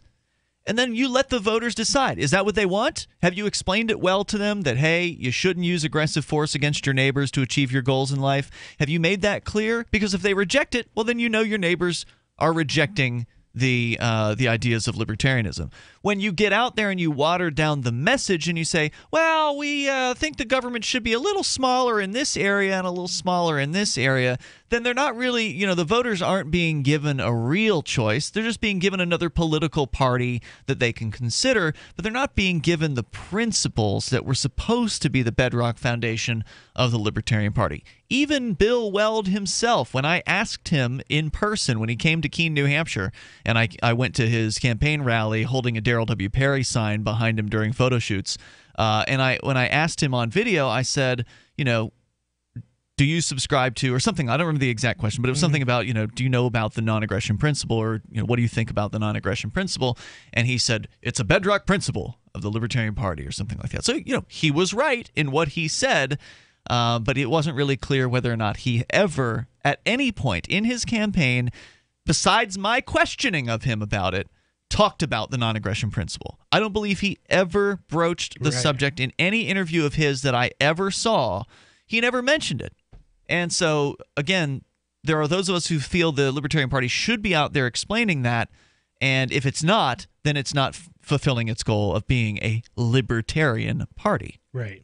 So Zoltan Istvan has been here, but let's go back to Penguin. He's calling from Virginia. And Penguin, you've been saying you went to, after getting interested in the 2016 campaign and signing up for more information, you found out that a local group was there in your area in Virginia. You went recently to one of their meetings where you were a little put off by the fact that they opened with a Christian prayer and then further did the national prayer to the flag. They stood up and chanted this national flag anthem the Pledge of Allegiance, and that's where you kind of left off. You said they had talked about some local politics, but ultimately didn't actually take any action as far as doing anything. So you said that you were considering going to another meeting and getting involved. Go ahead with your thoughts. Yeah. And yeah, I mean, I did find that very mostly surprising and also, kind of off-putting. And again, they are going to probably go into more of their business in the next event. So I'm be kind of interested. But we were talking about you were asking me about kind of the demographics, kind of the look of the room, and that's what I kind of wanted to get at. Is it skewed a lot older, for the most part, by a long shot. So basically, my parents' age, my parents a little bit different ages. So basically, my parents' age. And I think that had a lot to do with it. You're not going to really get. There's a generation gap here. There really is a generation gap, and obviously also where I'm from, it tends to be very, I would consider a very statist area in a very objective way. But it's definitely an age thing. People of a certain age, they won't listen to when it comes to like standing for the anthem, saying the pledge, supporting the troops, and this and that and the other. They were raised that way, and that's what they believe through and blue, and they don't question that. And I don't see how people close to of younger generations being of the same mindset, because they're from that Cold War kind of baby boomer, and I guess immediately after that kind of mindset, and it's very, very, very hard to kind of change people from that. So are you saying that the fact that the room was older was kind of also a turnoff, and that you didn't feel as though there were people there of your age range, and that was, maybe not allowing you to connect as well with those folks? No, there were some younger people. They were kind of off to the side, so I didn't really talk to them. And that's another reason why I kind of want to go to one of the more general. Well, I think it's good that you're willing to go back, because I think a lot of people, when they show up to their first political meeting, they get turned off because they're generally awful, and they never show up ever again. You have to go back. You have to keep going back. You have to influence. I mean, I started. No, you don't. You can just forget about it. You do. Do something else. Do something productive. But if you want to find like-minded or create like-minded space, you have to continue to push forward. Or you can just move to New Hampshire, and it's already been done for you here. So I started my work working with tea parties in Florida. This is the center of the cesspool of right-wing corruption. And that's where I started my work at, because I just wasn't willing to take no for an answer. People called me names sometimes. I literally had people that worked for Alan West's campaign turn their back on me while I was speaking to them at an event that I organized. Wow. And I wrote their name. I collected their money to give them their vending space. And as soon as I was trying to buy a T-shirt from them, and my wife came up to me with her headscarf on to ask me for some cash to buy something, and they saw her when I turned back around, and they literally refused to turn back around to me to make a sale at an event that I'd organized. And you know what I did? I continued to host that event, and I hosted another event. Did they come back? No. Hey, Penguin, thanks for the call tonight. I do appreciate the story, and let us know how it goes in the future as your sort of newbie experience in the Libertarian Party, which, and thanks for the call tonight, which according to him was not that impressive the first time out. The toll-free number here is 855-450, free like freedom, 855-450-3733. You can take control of the airwaves here. Bring up what you want on Free Talk Live. Looking for that edge during those intimate moments? We see many ads for enhancement, but the side effects include death. At GCN Team, we should change the Healthy Body, Brain, and Heart Pack to the Healthy Libido Pack. The brain and heart are not the only organs that require a healthy vascular system. For proper blood flow at the right moment, go to GCNteam.com or call 877-878-4203. That's 877-878-4203. That's 877-878-4203. Hear that? That's the sound of a house being trashed while a gang of thieves ransack the place. And what they don't steal, will be destroyed. This year, resolve not to be the next victim of a break-in. Go to faketv.com and discover a device that creates the illusion someone inside is watching TV, even when you're miles away. Security is a mindset, and Fake TV should be part of your security solution. Be vigilant, but not fearful. faketv.com. This is Michael Dean from the Freedom Fiends. I've run websites since 1996 and have used over a dozen web hosts in that time. AgristHosting.com is the only one that hasn't broken my heart. Agrist Hosting's uptime and service is stellar, and their DDoS mitigation is the best I've seen. That's important because if you tell the truth in this world, you'll ruffle feathers. And some people will try dirty tricks to silence your voice. No matter what the haters hit us with, Agrist Hosting keeps our websites online. If you have a mission-critical commercial presence or a world-changing activism site, you cannot tolerate any skullduggery. So go with agristhosting.com. Have a WordPress or blog site, but you're not satisfied with performance or uptime? Or just want raw hosting? Want to pay with Bitcoin? Agrist Hosting specializes in high-performance hosting with personalized service. Go to agristhosting.com and click on the button that says Get Hosted. That's agristhosting.com. We've all heard about blockchain assets like Dogecoin, Ether, and Ripple. Bitcoin isn't the only player in the blockchain game any longer. And for those of us wondering how to get our hands on these digital assets, finally, there's a solution. Shapeshift.io allows you to buy and sell between your digital assets and Bitcoin instantly between your own digital wallets. I've used it with ease. Shapeshift.io. There's no account or email address needed. You send them the crypto you want to sell. They send back the crypto you want to buy. It's that easy. Shapeshift.io. Did you know you can watch Free Talk Live during our live show 7 days a week from 7 to 10 p.m. Eastern via our studio cams at cam.freetalklive.com? Plus, you can chat with other listeners while you watch, all totally free. Now that our live video stream is hosted by YouTube, our video archives will be online even faster. So be sure to subscribe to our YouTube channel. Listen, watch, and chat all free at cam.freetalklive.com. That's cam.freetalklive.com. Is spreading the message of liberty, cryptocurrency, and peace around the globe worth $2 per month to you? As you may already know, in addition to our internet feed, LRN.FM broadcasts on free-to-air satellite across North and Central America, as well as Sub-Saharan Africa. And we've been available on satellite for free 24/7 since 2010. The LRN.FM free-to-air satellite signal is reaching some of the most oppressive regimes in the world, and there's no doubt our ideas are making an impact. You can learn more about the channel's impact by watching the 3-minute video at fund.lrn.fm. If you'd like to help free minds globally with our ideas of liberty, cryptocurrency, and peace, you can donate as little as $2 per month via fund.lrn.fm. You can help us continue and expand our satellite broadcast to multiple continents. Visit fund.lrn.fm today, and thank you for your help. Don't forget to share the link on social media. That's fund.lrn.fm. Join the LRN.FM Discord for live chat 24/7 at discord.lrn.fm. That's discord.lrn.fm.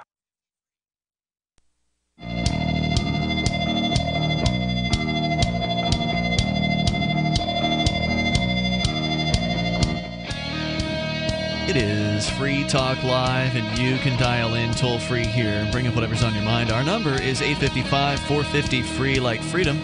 It's 855-450-3733. We've got Skype as well. Skype username is LRN.FM, and you can join us on Discord. The Discord on-air call-in line is there for you. Just go to discord.lrn.fm to do that. Of course, you can bring up whatever you want. Coming up here, Will, you're going to be talking about a new currency that has been created out there, and it's not the crypto kind of currency. Nope. You'll tell us where and why about that coming up here in moments. And Johnson, I think you still had some more from Zoltan Istvan. Did you want to share more from him? Yep. He's got some more critique of the Libertarian Party and their disappointments as far as his observations have been, since he's apparently ran for governor under the Libertarian Party label in California, thereby immersing himself within the political world of the Libertarians. Because you can be a Libertarian without being a Libertarian Party member. The Libertarian movement is much larger than the Libertarian Party, and that's where some Libertarians get confusing when they start talking about big L versus small L Libertarians.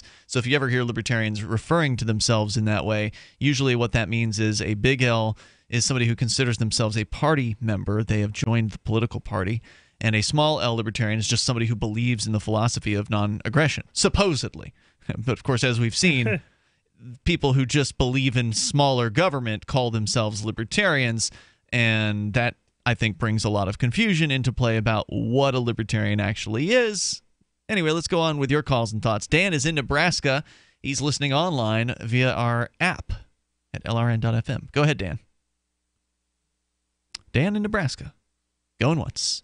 Dan in Nebraska. Going twice. All right, I don't know what's going on there with Dan. We're going to put him back on hold. Maybe he's in a bad cell or something like that. Let's go to Doug in Trenton, New Jersey. You're on Free Talk Live. Doug, go ahead. Doug, I think we are definitely having some problems at the network level here, so we're just going to put Doug back on hold. We'll try Ricky instead in the Commonwealth because he's on Skype, so we know we got Ricky here. Thank you there, brother. Good evening there, brother. You're on the air.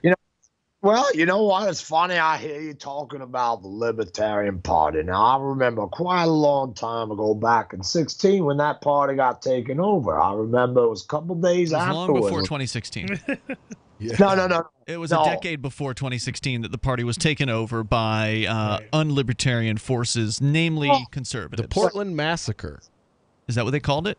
2006. Well, they basically deleted the platform and rewrote the platform. It's referred to. It's rude to yell over top of somebody as they're trying to talk, Ricky. If you need to, I'll put you on hold, and then you can talk to yourself. It's referred to among more radical libertarians as the Portland Massacre, which is basically when. Is this Portland, Maine, or Portland, Oregon? Portland, Oregon, okay. I believe. The national convention was there, and moderates. Basically, moderates showed up in force because it was an off-season year, and completely gutted the Libertarian Party and turned it into the unprincipled, moderate Republican retread party that it's become today. All right, so go ahead, Ricky.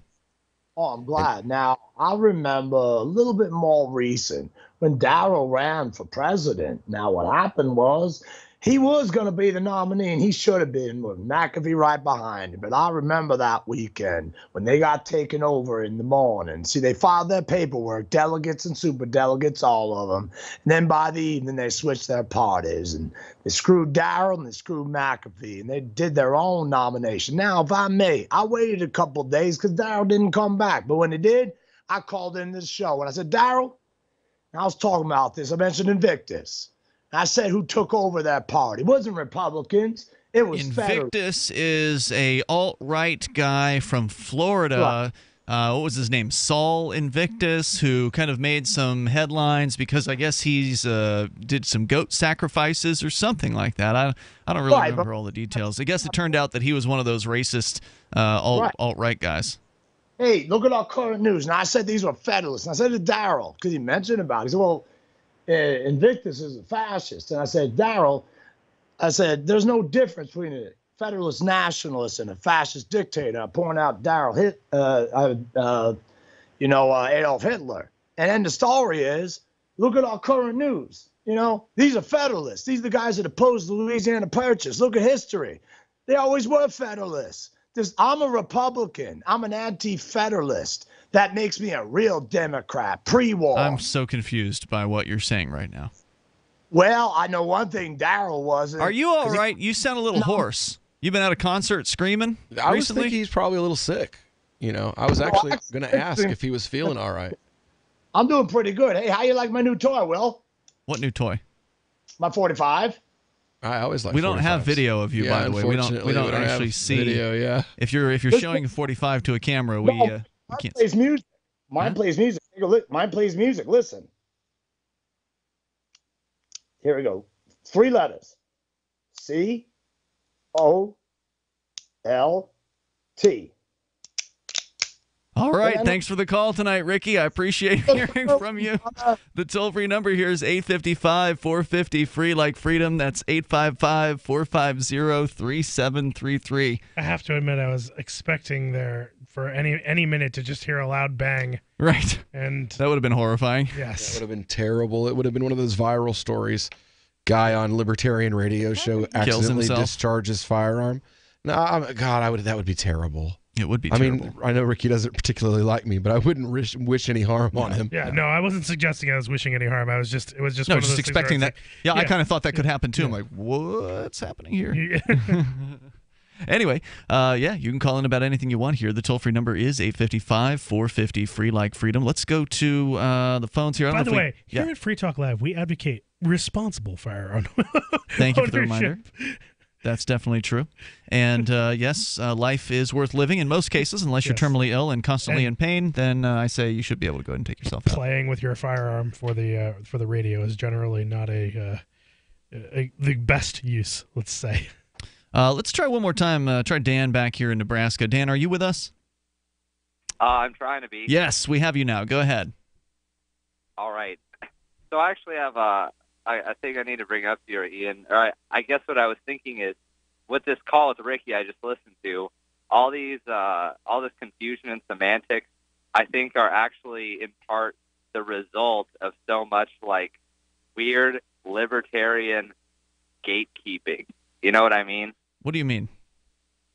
So gatekeeping is essentially when there's a generally understood definition of a word, or like that defines maybe some sort of group of people or something like that, but that people who find themselves to be more orthodox will say, actually, we're moving the goalposts over here. You can't be a libertarian unless you follow even more of these criteria.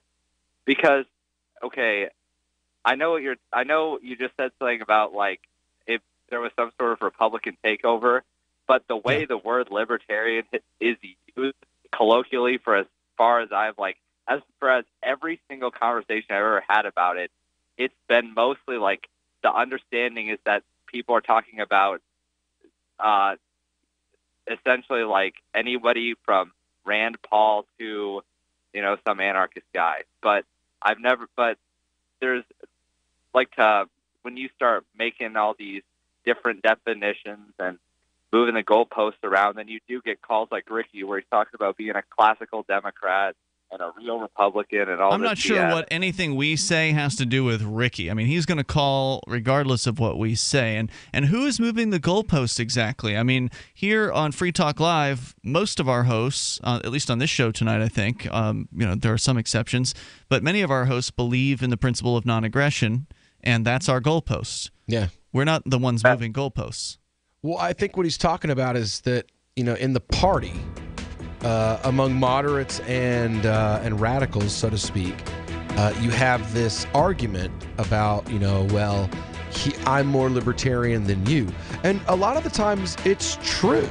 The person claiming to be more libertarian, they are more consistently applying the philosophical value that you shouldn't hurt people or take their stuff. There's more coming up on Free Talk Live. Stand by. Does your dog itch, scratch, stink, or shed like crazy? Come to Dynavite for help. Order a 90-day supply of Dynavite. Pick up 2 bottles of Lico Chops, get the 3rd bottle free. New improved Lico Chops with omega-6, omega-3, vitamin E, and now 6 extra direct-fed microbials. Even better for the digestive tract and immune system. And dogs love it. Try Lico Chops. Buy 2, get 1 free. This is Henry Lukasevic for Dynavite. DINOVITE.com. Cryptocurrencies are successful because of good technology. The liberty-loving voluntarists who founded Zencash in 2017 took the best tech, like zero-knowledge anonymity and decentralized autonomous organizations, and are creating a secure platform for money, messages, and media that can be sent to anyone, anywhere in the world. Zencash is a cryptocurrency dedicated to peace, anonymity, and decentralization. Find out more at zencash.com. That's zencash.com. The answer to being in control of your own healthcare is freedom from insurance. Become part of a group of self-pay patients that come together to share in each other's medical expenses. Individual share amounts begin at $107 a month and $347 for families. Choose from 3 health-sharing programs. Holistic treatments may be eligible for sharing. See guidelines. Discount programs available for dental, vision, and pharmacy. Go to libertyoncall.org. That's libertyoncall.org. Water is the single most important thing your body needs, so you want to be sure it's the best for you and your family. Since 2005, thousands have depended on Berkey purified water. The Berkey Guy provides the lowest priced filtration systems in every size. For incredibly delicious water now and in an emergency, get to goberkey.com or call 877-886-3653. 877-886-3653. goberkey.com.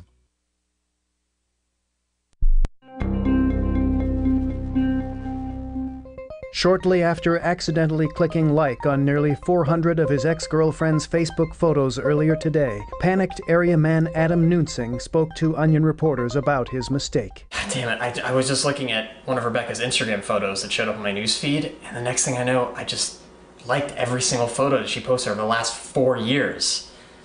I didn't mean to, but it just kind of happened. The 28-year-old told reporters that he had browsed through 14 of his ex-girlfriend's photo albums while inadvertently clicking like on each and every picture, including dozens from her office picnic last fall, her trip to New York in 2010, and a photo of her and her first boyfriend from 2006. I thought if I went back and clicked unlike on all those pictures that maybe she wouldn't get any notifications, but then I saw some other albums and I ended up liking 80 more photos and shared them on my wall. Shit. This is the Onion News Network. Did you know we've taken our LRN.FM telephone listen line to a new level with the LRN.FM audio on demand line? Now you can call 712-770-8447 anytime and listen to LRN.FM's live feed. And you can listen to a bunch of our original shows on demand. Long distance fees may apply. Just dial 712-770-8447 and choose from the menu. 712-770-8447. When you hear the word lobbyist, you probably think about greedy corporations, but not all lobbyists are the same. Some are fighting for the freedoms you hold dear. Liberty Lobby LLC is doing just that in New Hampshire, working hard to represent you, not some special interest group. You can help by going to libertylobby.info, where your contribution will give us the tools we need to ensure that your voice is heard. Visit libertylobby.info today to find out more.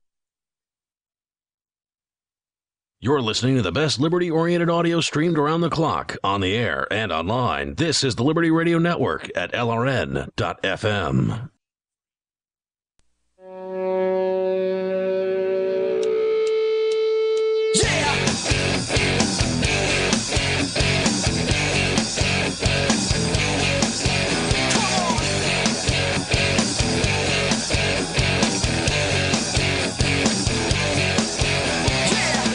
Yeah, it is Free Talk Live. You dial toll-free, take control of the airwaves, and bring up anything you want. Our number is 855-450-FREE like freedom. That's 855-450-3733. Blink Home Security System is wireless security cameras for your household or maybe a small office. You get 3 Blink cams for what some of the other guys will probably charge you for one of their security cameras. Go to blinkprotect.com/FTL and get yours. The setup time on this is about as easy and as quick as it can possibly be. You unbox the cameras, you put the batteries in that are included, and you set them up around the house. And then you plug in the hub and you get it all configured quickly via your smart device, like a smartphone or tablet.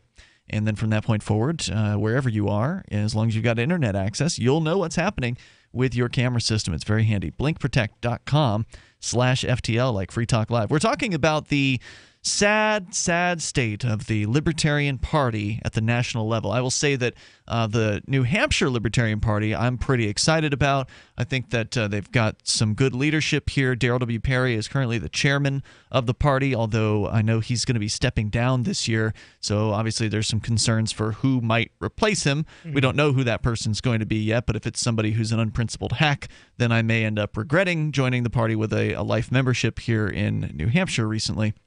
So I'll keep my fingers crossed on that. But I think the more real principled libertarians we can get to migrate to New Hampshire, the better off we're going to be, because Zoltan Istvan's critique is accurate. I mean, libertarians don't get major mainstream media attention in most places. And the reason for that is because they don't deserve it.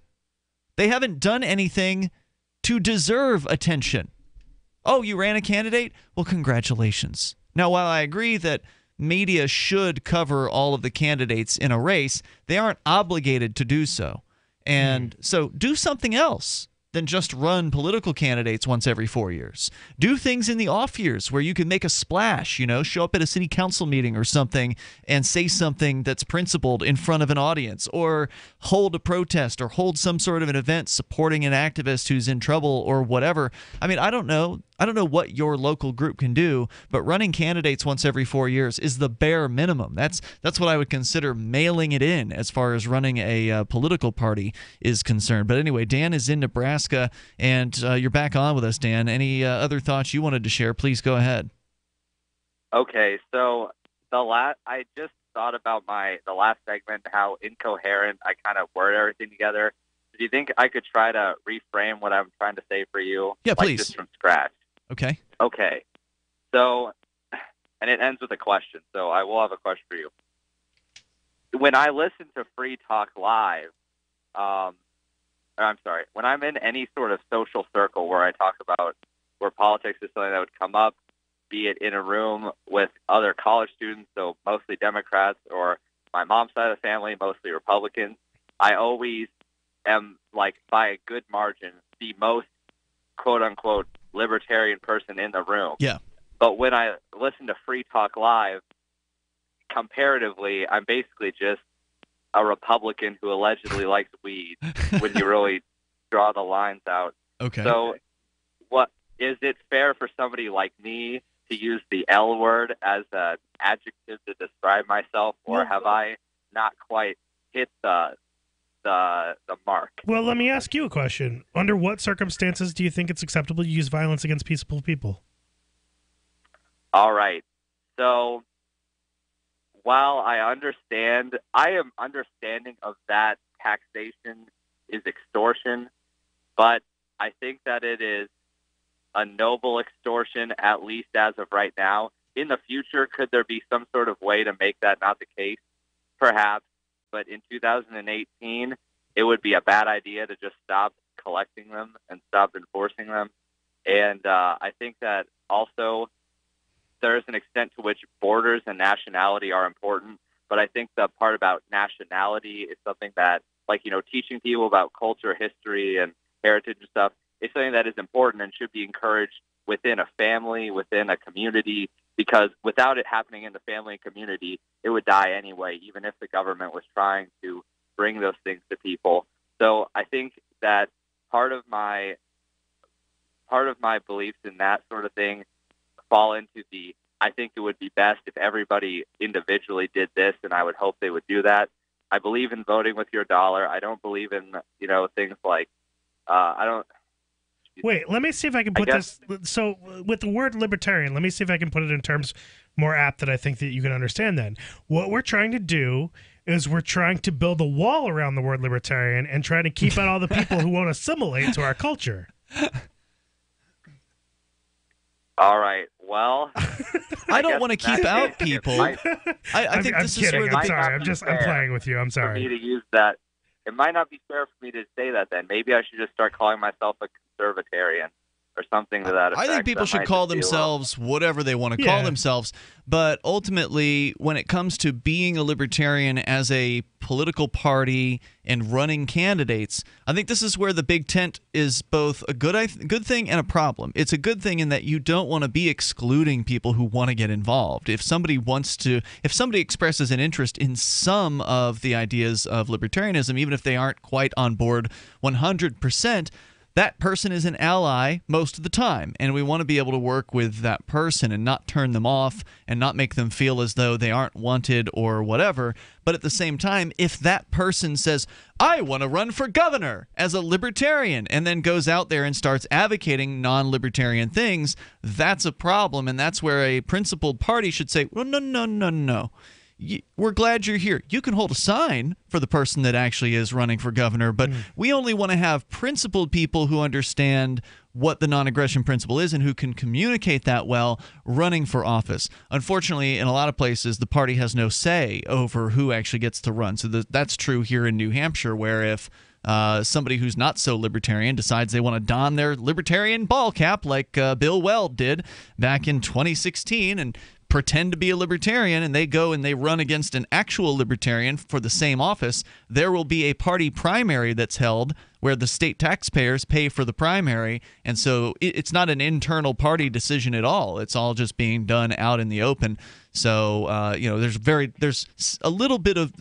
little control that some of these libertarian parties have over who gets to call themselves a libertarian. But anything we can do to kind of push back and say, no, we're glad you're here, but we don't think you're ready to run for office yet until you can understand and truly sign and understand this pledge that everyone who joined the Libertarian Party, as far as I know, has signed the non-aggression principle, has signed a statement that says, I don't support or advocate the initiation of force to achieve political or social goals. What's the exception there? Austin Peterson.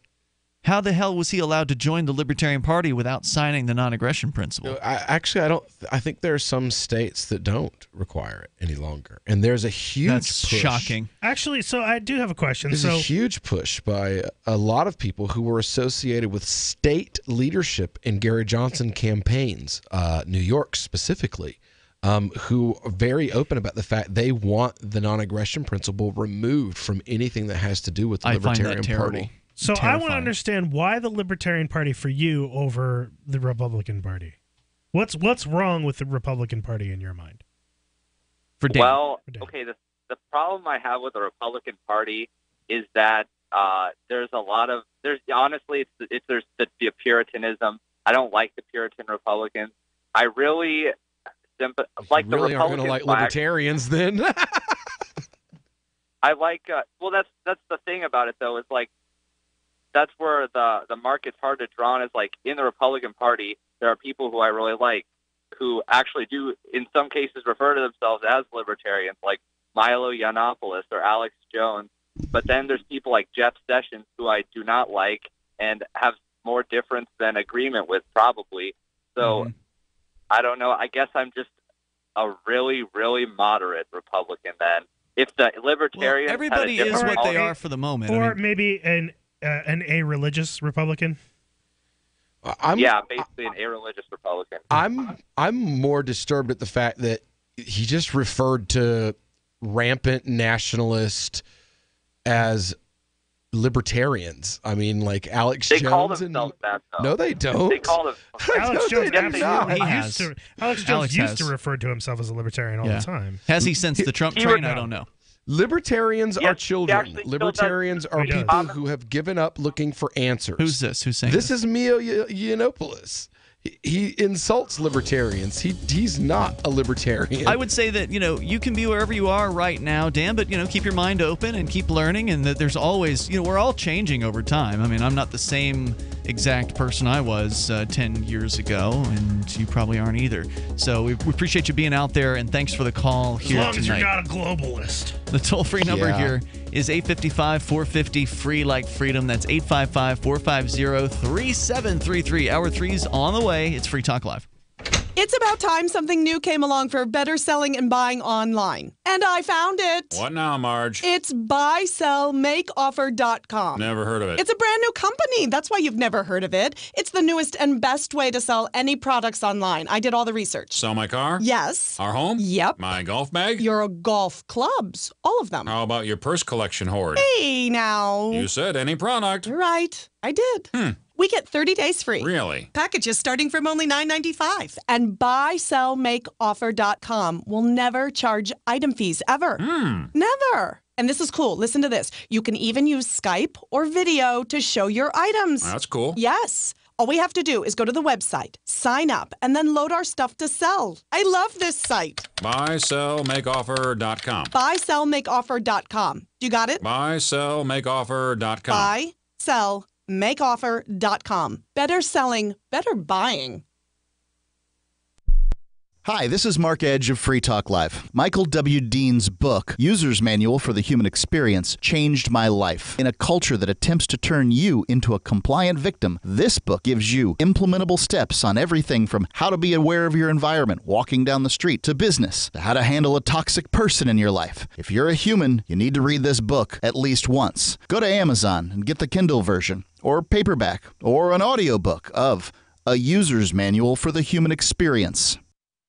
If you want to know the latest about Free Talk Live before we go on the air, all you need to decide is how you want it delivered. It's your choice. Visit news.freetalklive.com. You can get emailed announcements and participate in contests via our email updates list. Plus, we have a Twitter account that you can follow and a Facebook page where you can become a fan. So visit news.freetalklive.com to get news about Free Talk Live as soon as it's announced and the way you want it delivered at news.freetalklive.com. That's news.freetalklive.com. You're listening to the live edition of Free Talk Live. Hour number 3 is next after the news here on the Liberty Radio Network at LRN.FM. From Keene in the Shire, the Liberty Media capital of the world, this is Daryl W. Perry, host of FPP Radio News for Tuesday, February 6th, 2018. Silver is trading at $16.92 per ounce. Gold is valued at $1,345 per ounce. Zencash is trading at $25, and the average price of Bitcoin is $6,229. Antiwar.com reports as Turkey's invasion of northern Syria continues, so too does their policy of arresting anyone seen as even sort of opposed to the attack. The Turkish Interior Ministry now says 449 people have been detained for criticizing the war on social media, and 124 more were detained for taking part in actual protest. Erdogan's Turkish government does not have a lot of patience for dissent or for Kurds. Unsurprisingly, dissent about a war against Kurds is being cracked down on intensely. Erdogan's spokesman warned that statements criticizing the war amount to statements glorifying terrorism, and that the government is just enforcing the law as written. With Turkey's largely state-run media praising the war, public support for it is still relatively strong. When other non-government organizations issue statements against the war, as did a medical union in the country, President Erdogan has condemned them as traitors, and he arrested 11 of the senior members for a statement calling for peace immediately. With the war continuing and casualties rising, war exhaustion is inevitable. For now, however, expressing opposition to the conflict is a very dangerous crime indeed in Turkey. Are you looking for a cryptocurrency that has a focus on users and usability? Then look into Zencash. Zencash has the ability to use both transparent and shielded transactions, with shielded transactions using zero-knowledge proofs. Zencash features global governance with inclusive decision-making, reliable funding for continuous improvements, and documentation and wallets in many languages that are available for Linux, Mac, Windows, and Android devices. Learn more at zensystem.io. That's zensystem.io.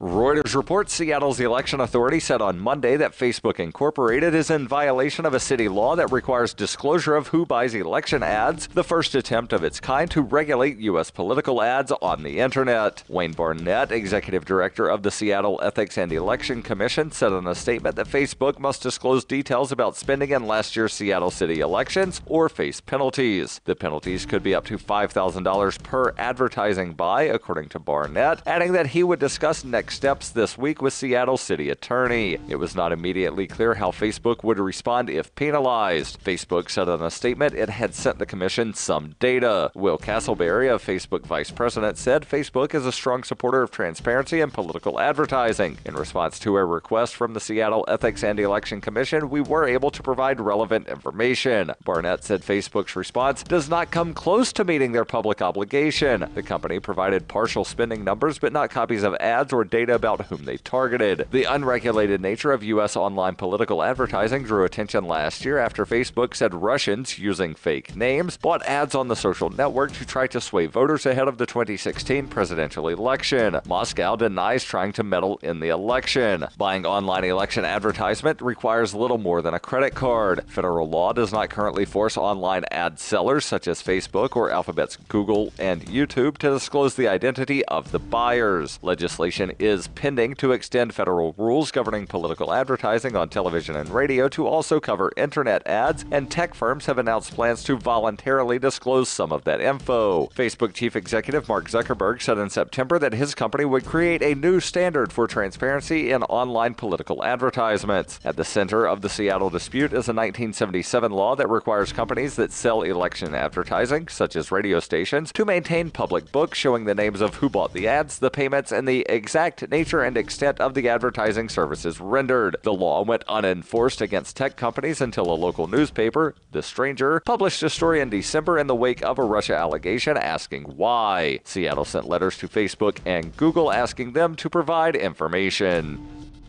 For over 40 years, Roberts & Roberts Brokerage has been a trusted source for buying and selling precious metals. Gold, silver, platinum, and palladium. They don't feed the banks. They're Bitcoin preferred and have removed the minimum purchase amount for all orders paid in the digital currency. Call Roberts & Roberts Brokerage today for knowledgeable advice on buying and selling precious metals and a forward-thinking approach to new technologies. 800-874-9760 or visit online at rrbi.co. This has been FPP Radio News, online at fppradio.com. Hours spent volunteering at a local homeless shelter truly make her death at the hands of a drunk driver earlier this week all the harder to take for this school and this community. I never knew Amanda, but everywhere I went there were touching reminders of the caring friend she would have been to me had I known her. Losing Amanda was one of the hardest things I've ever had to deal with, but I knew I had to be strong for this community. I couldn't let them go through the funeral without my support. She's so much better than all of us. She was so much good. She cared about so many people. She loved you so much. What's your name? She loved you, Russell. And we have O'Brady Shaw with us right now. Thanks, Brooke. Not quite how I would have reported the story. Seems a bit unprofessional to let yourself get so emotional. Well, when people are feeling pain, I feel it too. Don't you ever get emotionally invested in a story? No, I don't. You know, I had my tear ducts cauterized years ago, and I like to keep my emotions stored in a special place in my mind where they only come out for my night terrors. This is the Onion News Network.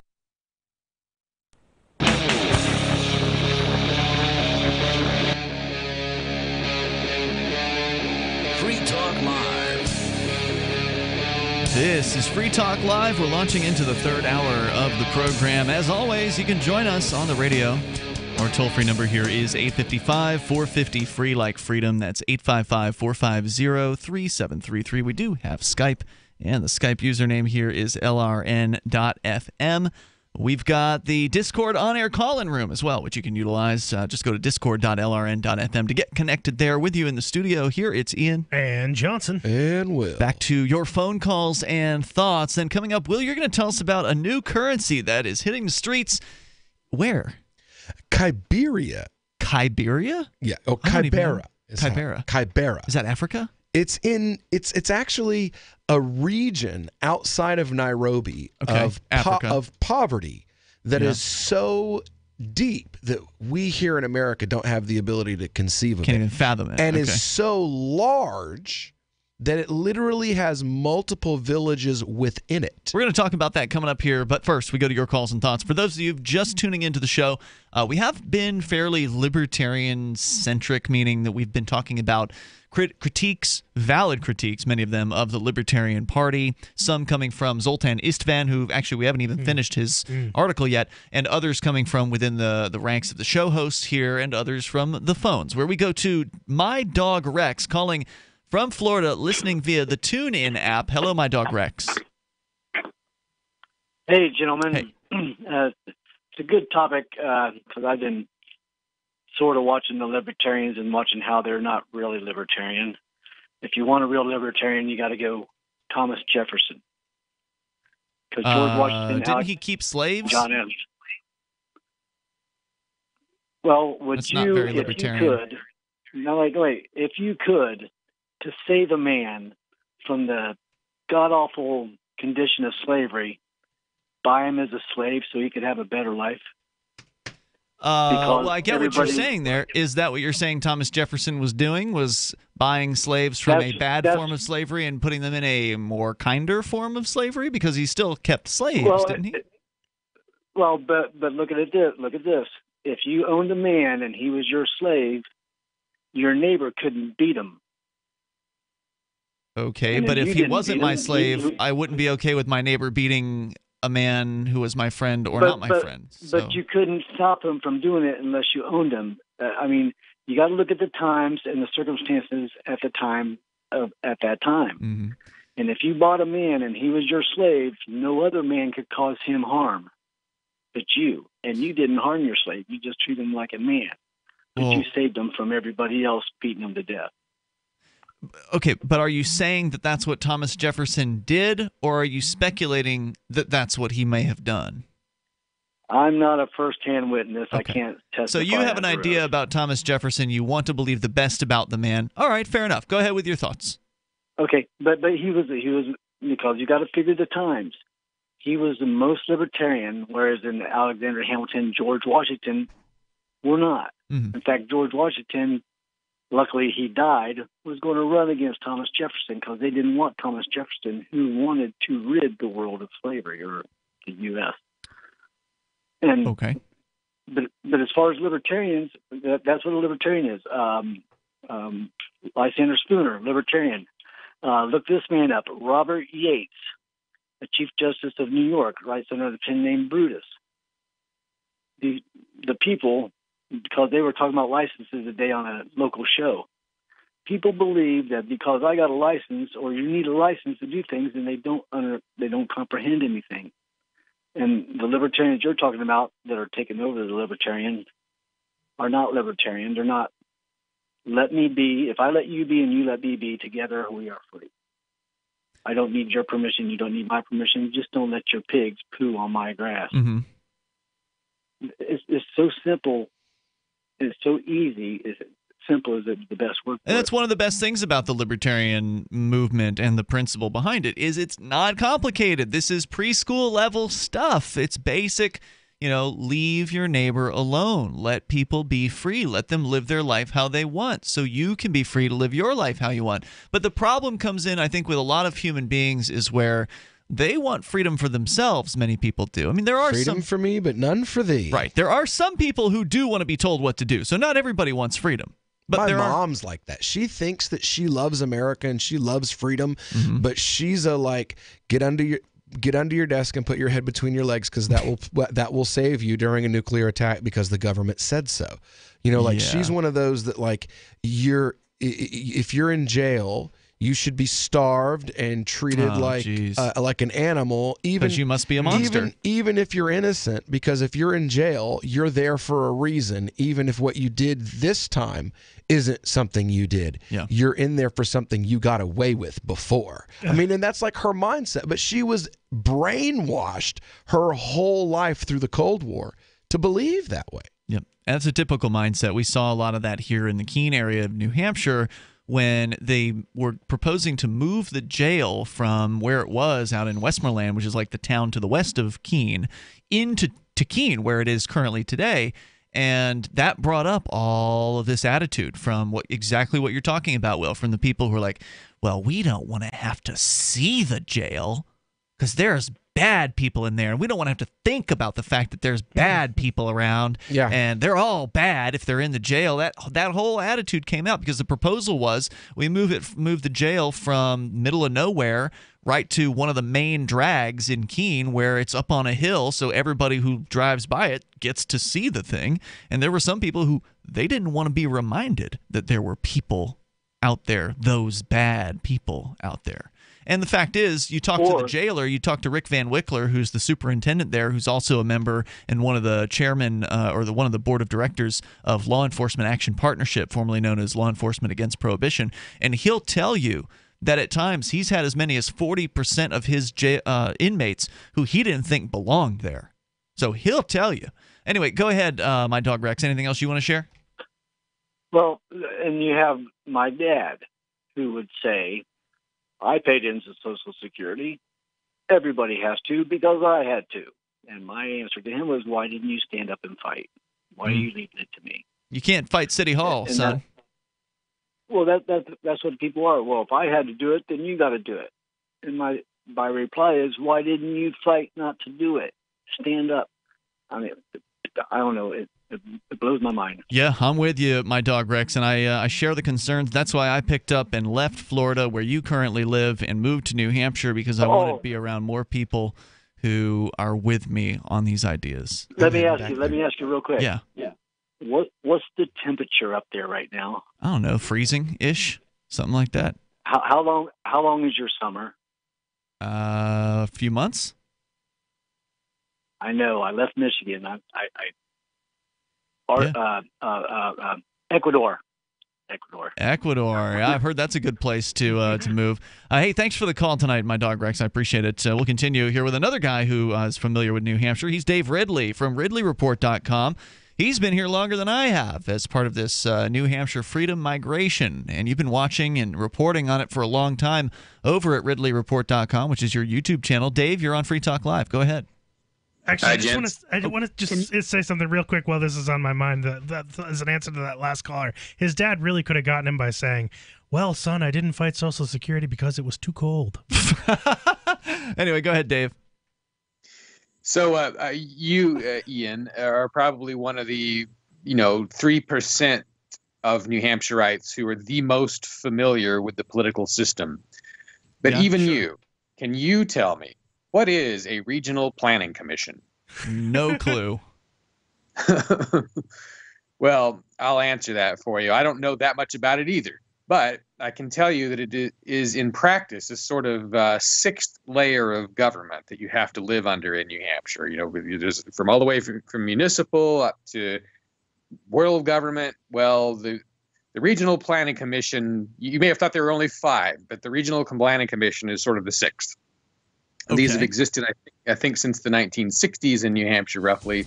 They get very little attention, and I rate them as I've had, I guess, 4 or 5 interactions of some kind with them, or watched videos about them or whatnot. And of those 5, I would say 4 of these interactions involve someone trying to intimidate someone into not filming. Stand by, Dave Ridley, because you've got a lot of experience at recording people. We'll talk to you more coming up in moments. What's more profitable, running your business or doing bookkeeping? Doing your business, of course, but you want to keep your books so that you can maximize your tax savings, right? What if I told you that there's a person that's a bookkeeper, accountant, and law school graduate that's also a hardcore libertarian? My name is Melanie Johnson, and I hate the state. I will aggressively help you to minimize your tax exposure and maximize profits, all while staying within the law. Melanie's your best choice for your taxes and bookkeeping needs. Go to tax.freetalklive.com and check out our website, tax.freetalklive.com. The Bitcoin.com wallet is a simple and powerful full-featured Bitcoin Cash and Bitcoin Core wallet that allows you to send and receive either currency with anyone, anywhere in the world. Download the Bitcoin.com wallet for easy and secure access to your Bitcoin Cash. It's perfect for beginners, and the Bitcoin.com wallet makes using and holding Bitcoins easy. No logins are required. The Bitcoin.com wallet is available for Android, iOS, Windows, Mac, and even Linux. Learn more at Bitcoin.com. Crimes of the Crown by Captain Mark. The Crown casts the world in shadow and claims to be our guiding light. Cowards clamor for security from boogeymen and ghost stories, while I say these hobgoblins are imaginary. I say those they propped up as our liberators are now subsisting on our bondage. I say there is freedom in the black, and that's exactly where we intend to go. The Crown banishes its own officers for exposing its crimes and tortures dissidents to the brink of madness. It dominates the globe and swallows the wealth of generations, leaving only blood and excrement. The Crown calls it piracy to explore frontiers beyond its grasp. So the time has come for us to define the conduct among pirates. I say the Crown has trampled our necks long enough. Need decentralized solutions to centralized problems? Looking for a community of like-minded scoundrels? Or just want some swag to let the Crown know what you think of it? Join the conversation at pirateswithoutborders.com. We won't be hard to find. Since time began, tyrants have taken aim at personal liberties. Now there's a movie that aims back. The government has no more right to tell us what to put in our bodies than they have to take our guns or tell us what books we can read. 6 drug police were eaten by bears while raiding a marijuana farm. On your knees, you dirty hippies! Jesus. On your knees! What's the problem, officer? Today, many cops who enforce pot laws do so only because it provides them with cushy jobs, good benefits, and a chance to push people around. I was an undercover narcotics officer. The drug war is nothing but a farce. The Second Amendment says you got to keep you and your get intact. Guns and Weed, The Road to Freedom. A film by Michael W. Dean and Nima Vadadi. DVD available now at gunsandweed.com or on Amazon. That's gunsandweed.com. Makes the perfect gift. Remember, that's gunsandweed.com. Some of you asked, and now we've delivered. LRN.FM's live Keene, New Hampshire studio shows are now streamed in HD on Twitch. Visit our channel at twitch.lrn.fm and give it a follow. If you have Amazon Prime, you get one free subscription on Twitch. If you use it on our channel, Twitch will give LRN.FM a monthly piece of your Prime subscription cost. So please watch, follow, share, and subscribe to twitch.lrn.fm. That's twitch.lrn.fm. Did you know that Free Aid is a mutual aid, educational, and networking organization? At Free Aid, we support volunteers who provide first aid. We do outreach to the public about health and safety, and we bring together medically skilled freedom lovers. Free Aid is made possible by your generous support. Donors can receive great gifts like first aid kits, t-shirts, silver dime cards, and hoodies. The Free Aid Silver Dime Card Project is sponsored in part by Roberts & Roberts Brokerage, Freedom's Phoenix, and Don't Tread on Meme. Visit fr33aid.com. Do you love Twitter? Make sure you favorite the LRN.FM Twitter account so you can receive our tweets at twitter.lrn.fm. That's twitter.lrn.fm.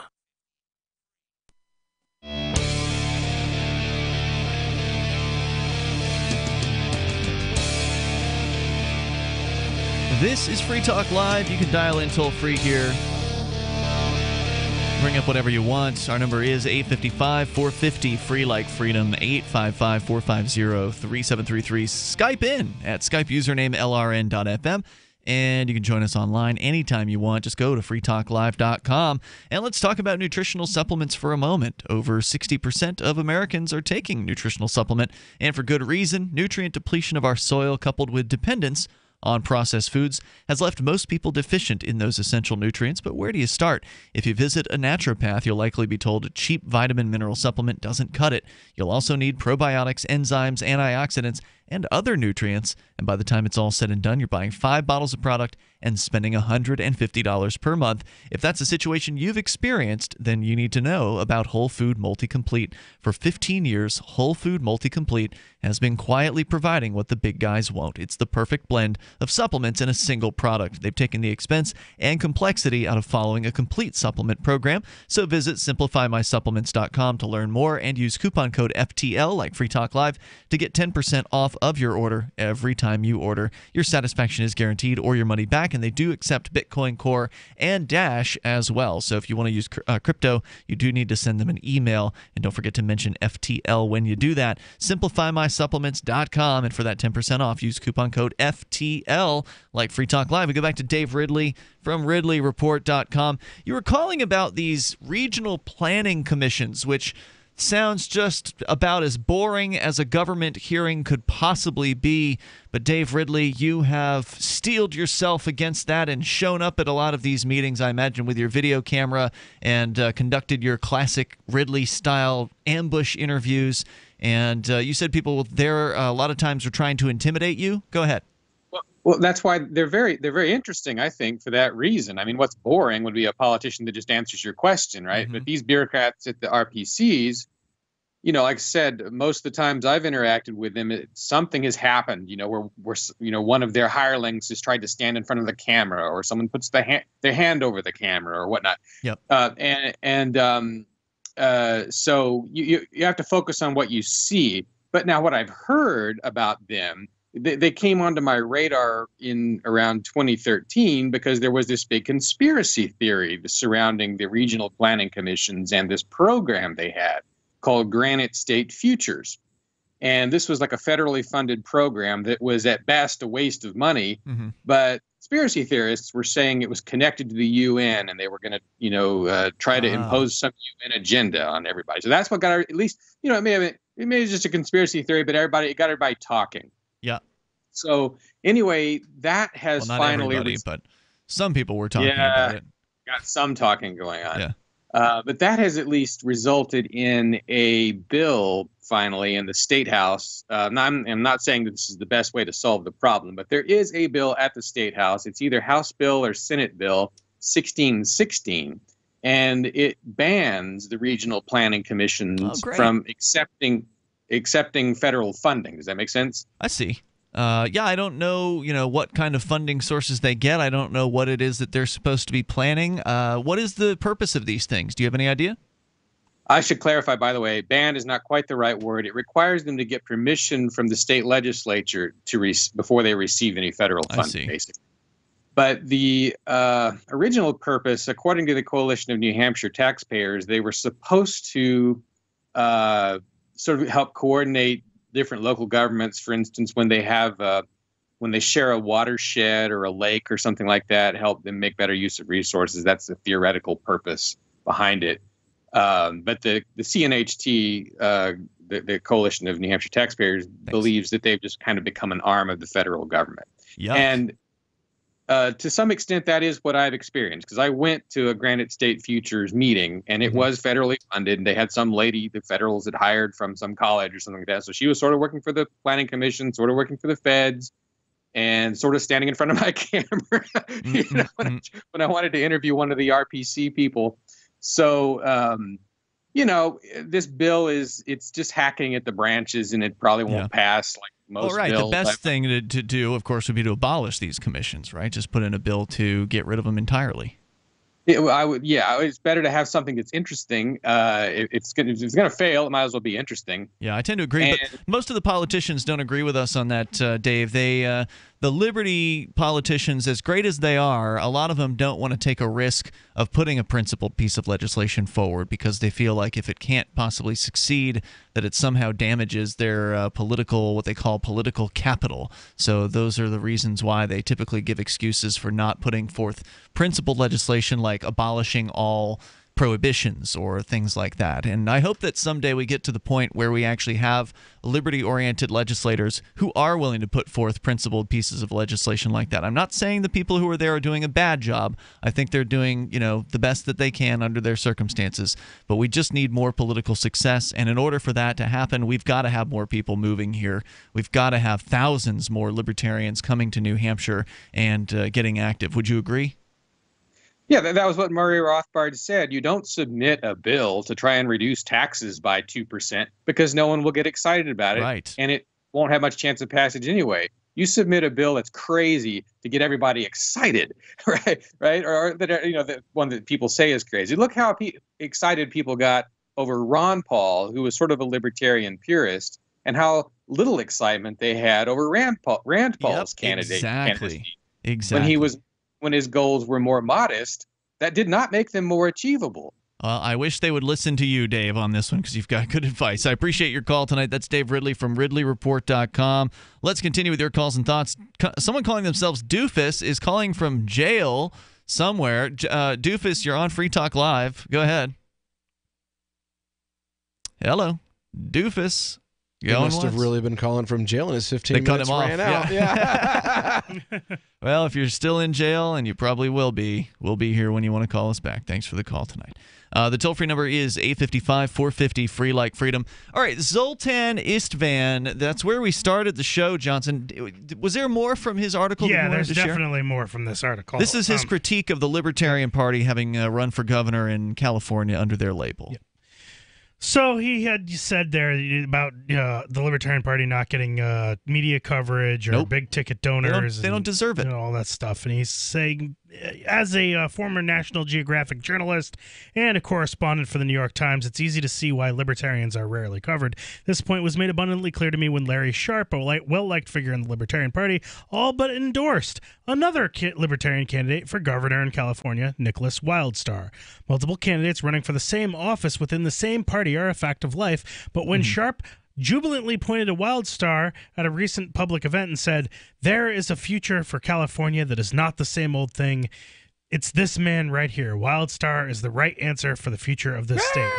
I had to do a double take and roll my eyes. California is the world's 6th largest economy with nearly 40 million residents. More billionaires live here than any other territory in the world. Its universities boast one of the highest amounts of Nobel Prize winners anywhere. According to WildStar's campaign biography, he hasn't even been to college. So? He also doesn't list any notable business experience, executive leadership history, or credible political qualifications. Apparently, Mr. Wildstar, an unknown rapper with a tiny social media presence, simply woke up one day and wanted to become governor of the America's most populous You know what state. that guy ought to do?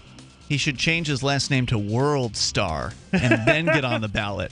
That could be instant publicity, instant win for him. Stand by. We'll continue with Zoltan's comments in moments. It's Free Talk Live.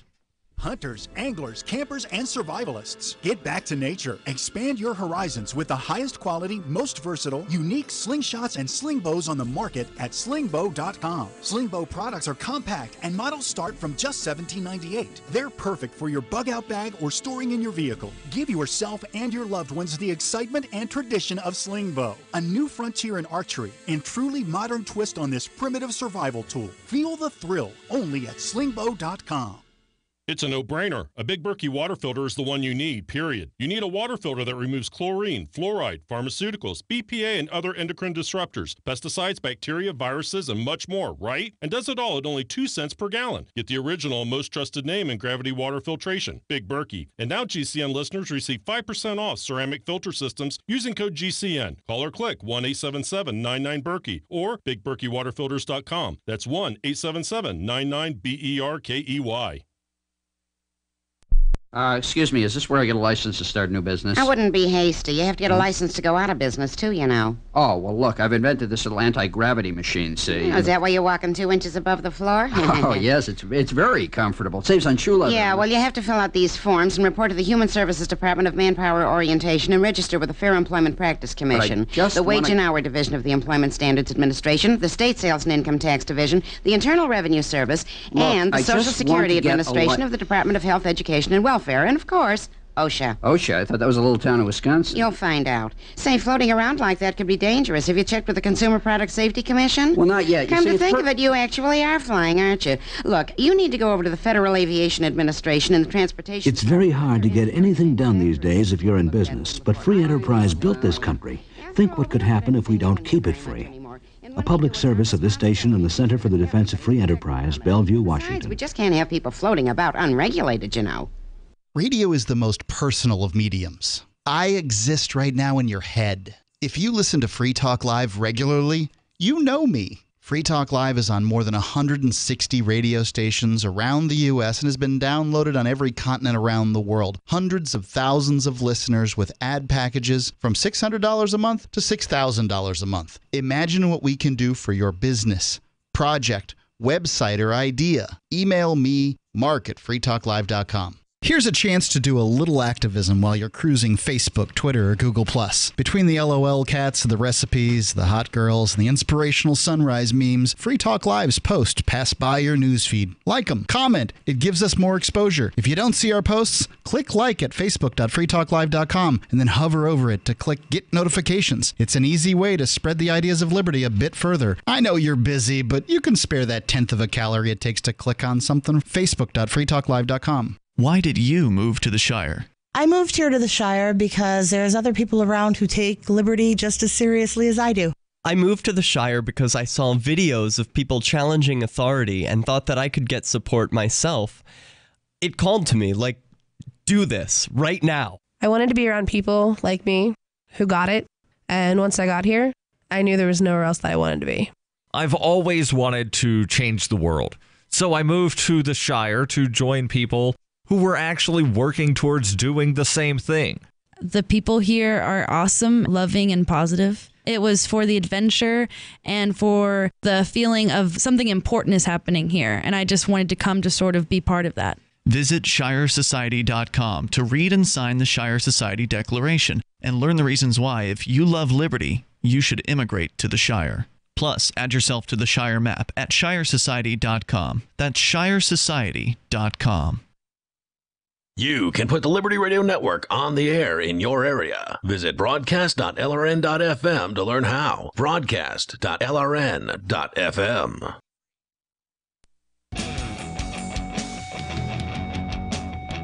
It is Free Talk Live. You may dial toll-free here and join us on the radio waves. The number is 855-450-FREE like freedom. That's 855-450-3733. We do have Skype, and our Skype username is LRN.FM. Liberty.menu. You ever been there? You ought to go there because it's a liberty-oriented business directory. And it's more than just businesses. They've also got like media. So I listed Derek J's Victimless Crime Spree on there, for instance. Or you can you got a meeting coming up you want to publicize, you can put that up there too. So it's events, but it's also a business directory. So if you've got a business and you're a liberty-minded person and you'd like other liberty-minded people to find your business, then you need to go to liberty.menu. First off, list your businesses, however many you have. Up on there, you can get a little map point for wherever it is your physical location happens to be. Of course, you can sell on the internet too, obviously, but liberty.menu allows other libertarians and voluntarists and anarchist types to find out about you. So, Johnson, I don't know if you've gotten on there yet, but you need to get up there and put libertyminded.com up there for liberty-oriented apparel. But liberty.menu, we've teamed up with them because people have been asking for this for a long time. We've had our listeners asking, what's a good directory that we can go and find libertarian businesses? And there have been a few attempts over the years, but they've all just kind of never really gotten anywhere. They never really got the the traction that they needed, the number of people to list their businesses. And when I saw liberty.menu this last summer, I thought this is a great site. It really looks good. It's easy to use.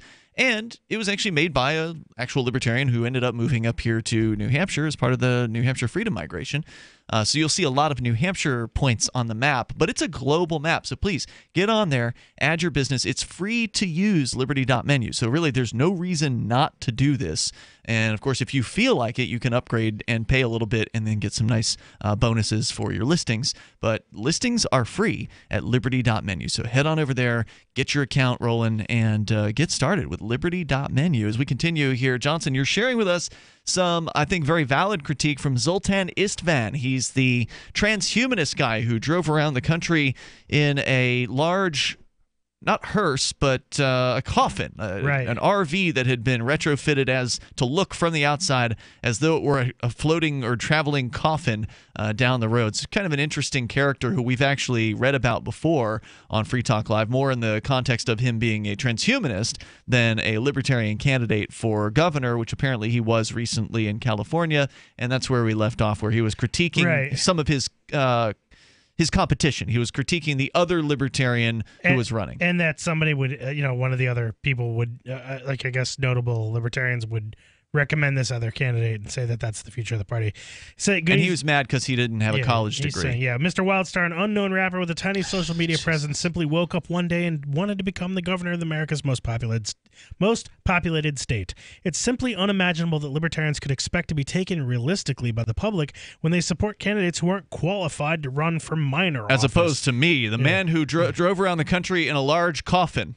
They should vote for me for governor, right? It says, let alone the most important, powerful job in California. Yeah, but I don't know what his qualifications are other than that particular campaign. Sure, but that's what he's known for. He's the guy who drove around in a coffin. Right. I'm not saying there's anything wrong with that. I'm not saying he's more or less qualified than this other guy, but I mean, it's easy to pick on him too. Sure. He says it's this kind of unreasonableness being spread by the top of the libertarian, or from the top of the Libertarian Party, all the way down to an army of anarchist trolls on Facebook that has made it the laughingstock of politics. In order for libertarians to be taken seriously and possibly win some elections someday, they must band together and get a hold on reality. They must not accept just any candidate reciting the party line who decides one day that they want to lead multi-trillion-dollar economies and tens of millions of citizens.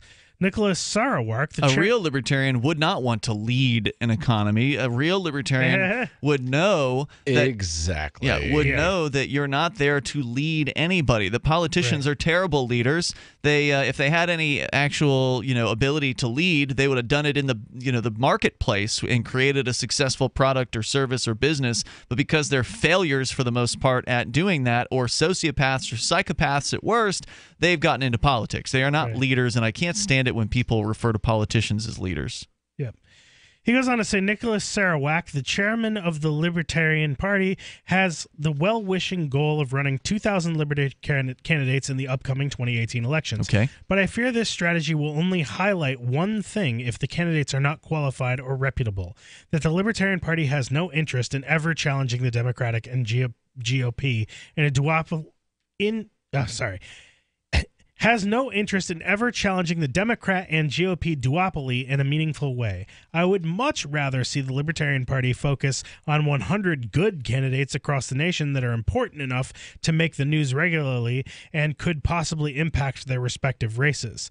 The Libertarian Party seems to think that it matters that there is a Libertarian candidate to check off on in every election. They believe it's a good name recognition to be on every ballot. Even the smallest political race in the country. Obviously, that's correct to a degree, but far more important is to get a few dozen good candidates across the nation whose public personas stretch far outside the Libertarian base. I don't disagree with the intention of what he's saying. Yeah, but again, we come back to when you have effective marketers, effective voices, those people either A, don't have the money, or B, are not given the platform by the gatekeepers. The funny thing is, though, is the gatekeepers are actually the people that guy that was talking about gatekeepers, they're the people he likes.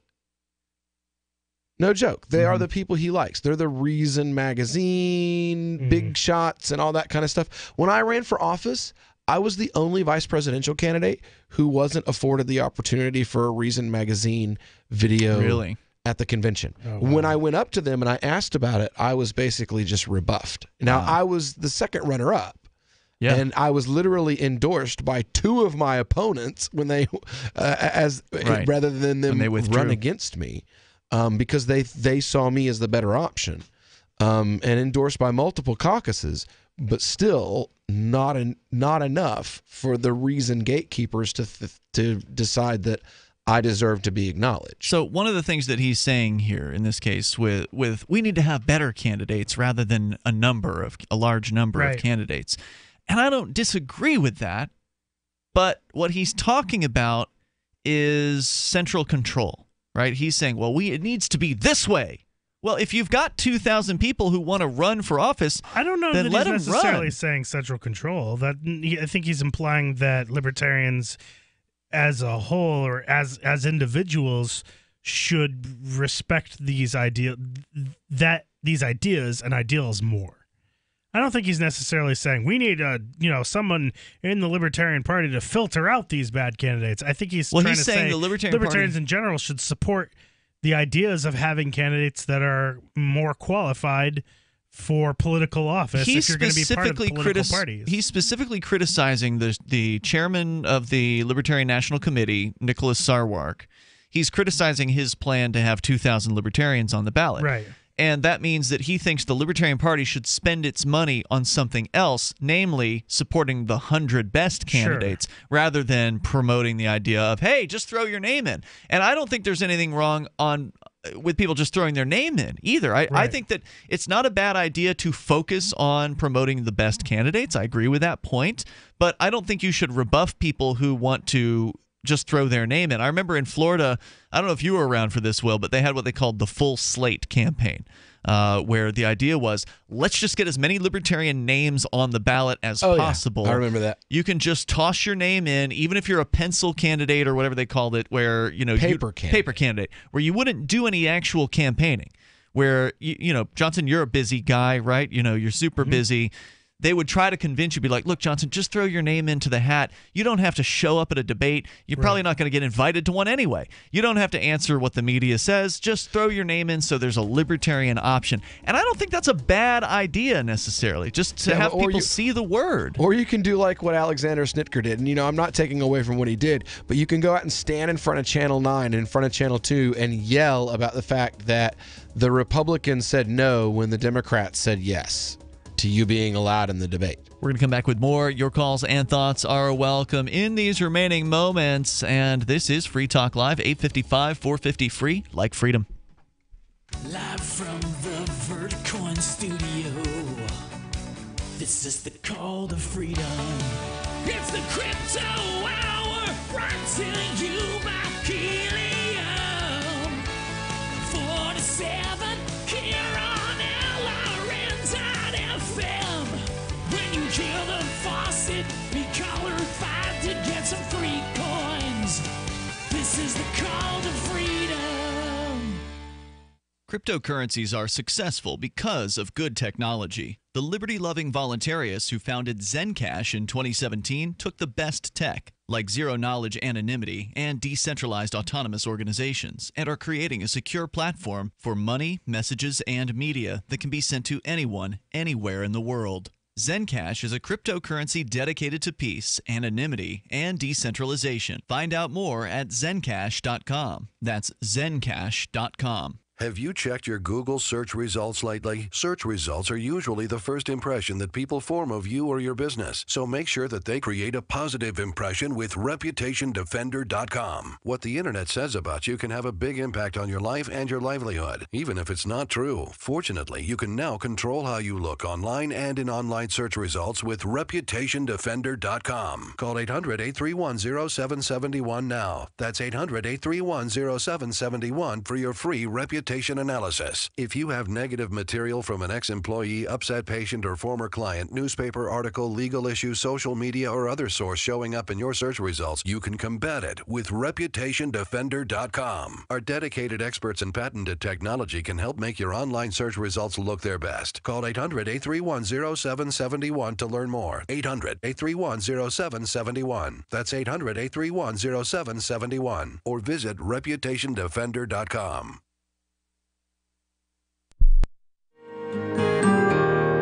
So the protection of life, liberty, and property is what the Free State Project is all about. But it's an effort to move 20,000 people who understand. It's about demonstrating to the entire country that, yeah, we can have a free market, a truly free market. Making it just a freer, great place to live. It's the world's largest voluntarist libertarian community, and it's only getting bigger. That's amazing, to be able to move to a place where other people passionately believe in being free and independent. What the Free State Project is managing to do, though, is to put their money where their mouth is. It's physically getting up across the country and saying, let's go someplace and let's demonstrate the power of these ideas. There's a lot of kind of philosophy that surrounds liberty. There's a lot of thinking about it and talking about it. But here in New Hampshire, people are doing it. 101 Reasons Liberty Lives in New Hampshire, a documentary by Free State Project early movers. Watch it free at 101reasonsfilm.com. 101reasonsfilm.com. So you've heard all 3 hours of the latest episode of Free Talk Live, and you're still hungry for liberty-oriented audio content? Did you know that we have another 24/7 audio stream at LRN.FM? The Liberty Radio Network airs the latest episodes of some of the best liberty-oriented podcasts on the internet around the clock. In addition to recorded content, you'll also hear live shows like Free Talk Live, originating from our Keene, New Hampshire studio. So listen anytime at LRN.FM. That's LRN.FM. This Your Family Today tip is brought to you by Nestle Toll House Refrigerated Cookie Dough. Who would you bake some love for? Find fun and easy baking ideas at tollhouse.com. Kids love doing arts and crafts projects, especially when you join in. Try channeling all that artistic energy into the kitchen and bake up some creative treats together. Think of your art supplies as the frosting, sprinkles, and decorating gels, and use cookies or cupcakes as your canvas. For more tips like these, visit us at parenthood.com/yourfamilytoday. Help get LRN.FM into more ears. Visit promote.lrn.fm for a free bumper sticker, flyers, banners, graphics, and more. Promote.lrn.fm.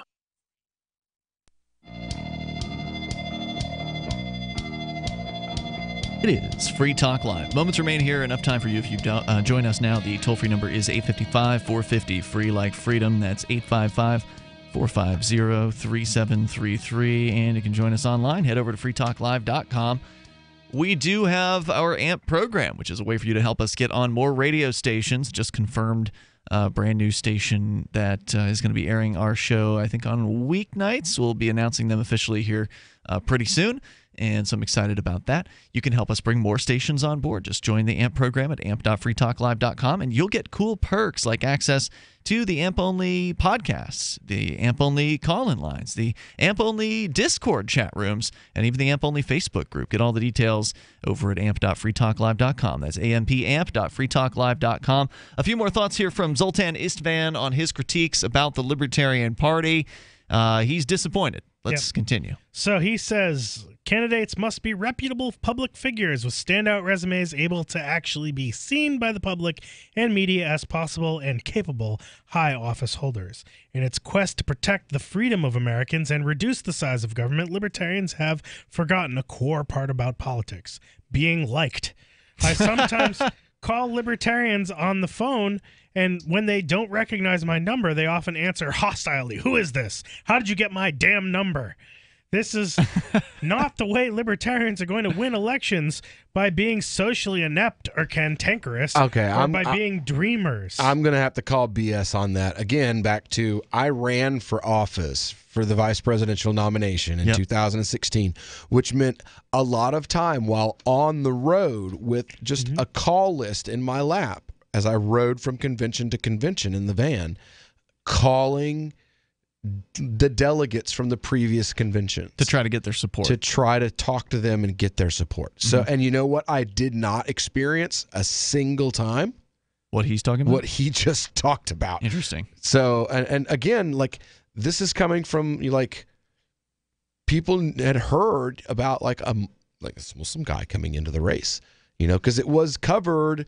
You know, he's like, oh, well, Muslims don't get major. Huffington Post. Or libertarians don't get. Libertarians don't get, you know, this Huffington Post. Media as far away as Egypt, you know, covering that. So, you know, again, he may be talking about his experience. Right. With, you know, like, he thinks he's everything and he's done this and he's done that. Well, evidently, you know, like, I'm just some podunk nobody from East Tennessee. I was able to get international media coverage by running for vice president.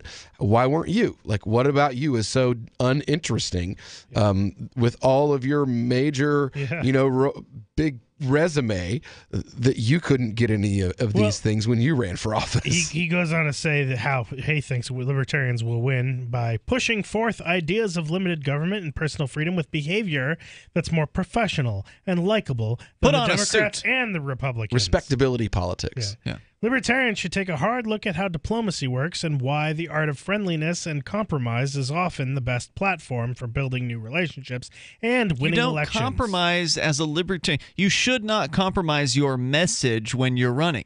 The compromise comes in the actual political makings of laws, right? So a libertarian who is elected, which there aren't very many of them, but a libertarian who's actually elected, who's in, you know, the state house or wherever it is that their position is, that's where they'll have to compromise, because almost every bill that comes up isn't going to be a pure libertarian bill, and they're going to have to vote one way or the other on that. And usually, you know, in a lot of cases, either vote isn't necessarily going to lead you to more freedom, but sometimes there's a less offensive vote than there's not. And if you put forth a principled libertarian bill like, let's end the entire war on drugs, and then the other side says, no, let's just end the war on pot, then as a libertarian, you could just be like, all right, and then you agree with just ending the war on pot in that one instance, and then you push for the next thing the next time around. That's where you compromise, not in your message when you're running. Well, he says libertarians should come down to earth with their expectations and focus on what they can actually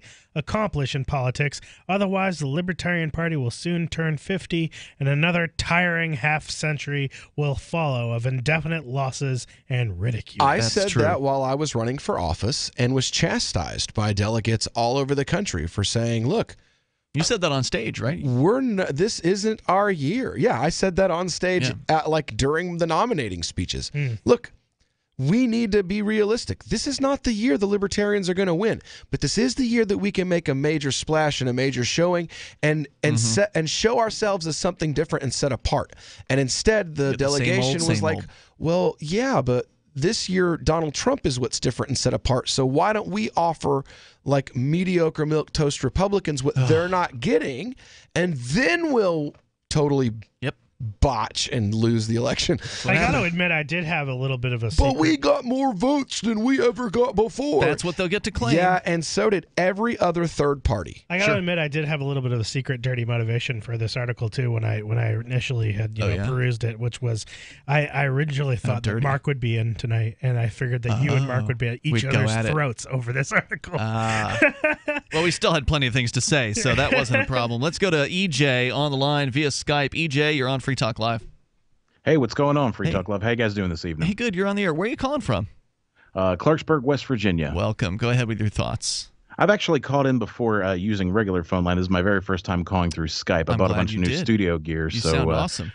Thank you. Awesome. It's good to know that I made some decent purchases there. Hey, in regards to the idea of the Libertarian Party not having the kind of influence that we wish it would, we see that here in West Virginia all the time. There is a West Virginia Libertarian Party, and it has virtually zero influence. I was actually talking to a representative of that party several weeks back at this point. Actually, I think it was probably back in November, now that I'm thinking about it.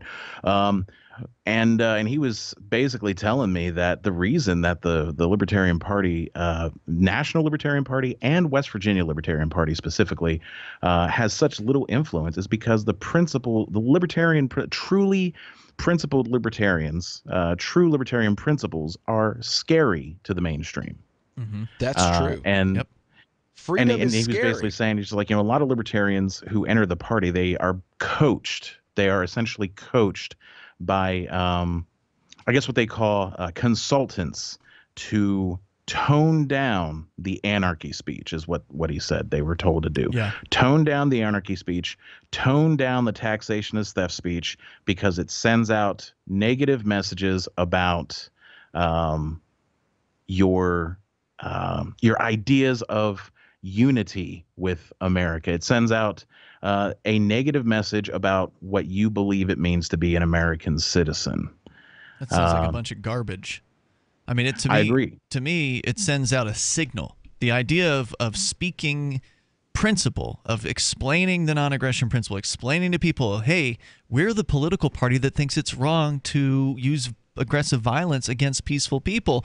That's how you get people who you want to be around. That's how you attract people to you who agree with you. There's a difference between attracting people to you who you want to agree with you and getting something done politically. I think that's been the conflict. One thing that's important, though, is we kind of have to realize, like, this is an argument, this is a discussion that historically has been happening over and over for years in this country, all the way back to, again, Thomas Jefferson, who was invoked earlier, who, one of his favorite Latin phrases to use was "Maro pericusulum libertum quam quietum servitum." What's that mean? Prefer the tumult of liberty to the quiet of servitude, which is often mistranslated as to dangerous freedom to peaceful slavery. Mm-hmm. And that's because even back then, this time where we think of these great men who literally took on the greatest military empire on earth with rusty muskets and untrained militiamen, basically, they were having this same argument that we're having today. So people who have been advocates of liberty have been having this argument among themselves, right, and with general society since this nation was founded. Right. So at the very least, we're historically in good company. And a lot of people don't want to be free, and so you won't be able to convince. I don't know if you can convince a majority of the population that freedom is the right way to go. At least not if you're 1% of it. But if you start to bring numbers of libertarians together in one geographic landmass, then all of a sudden you're a force to be reckoned with. That's why we make news headlines here, because we matter. That's why you have state representatives like a former state representative here in the Keene area said back in 2012 that the number one enemy of the state in New Hampshire is the Free Staters. And that's another term for libertarians.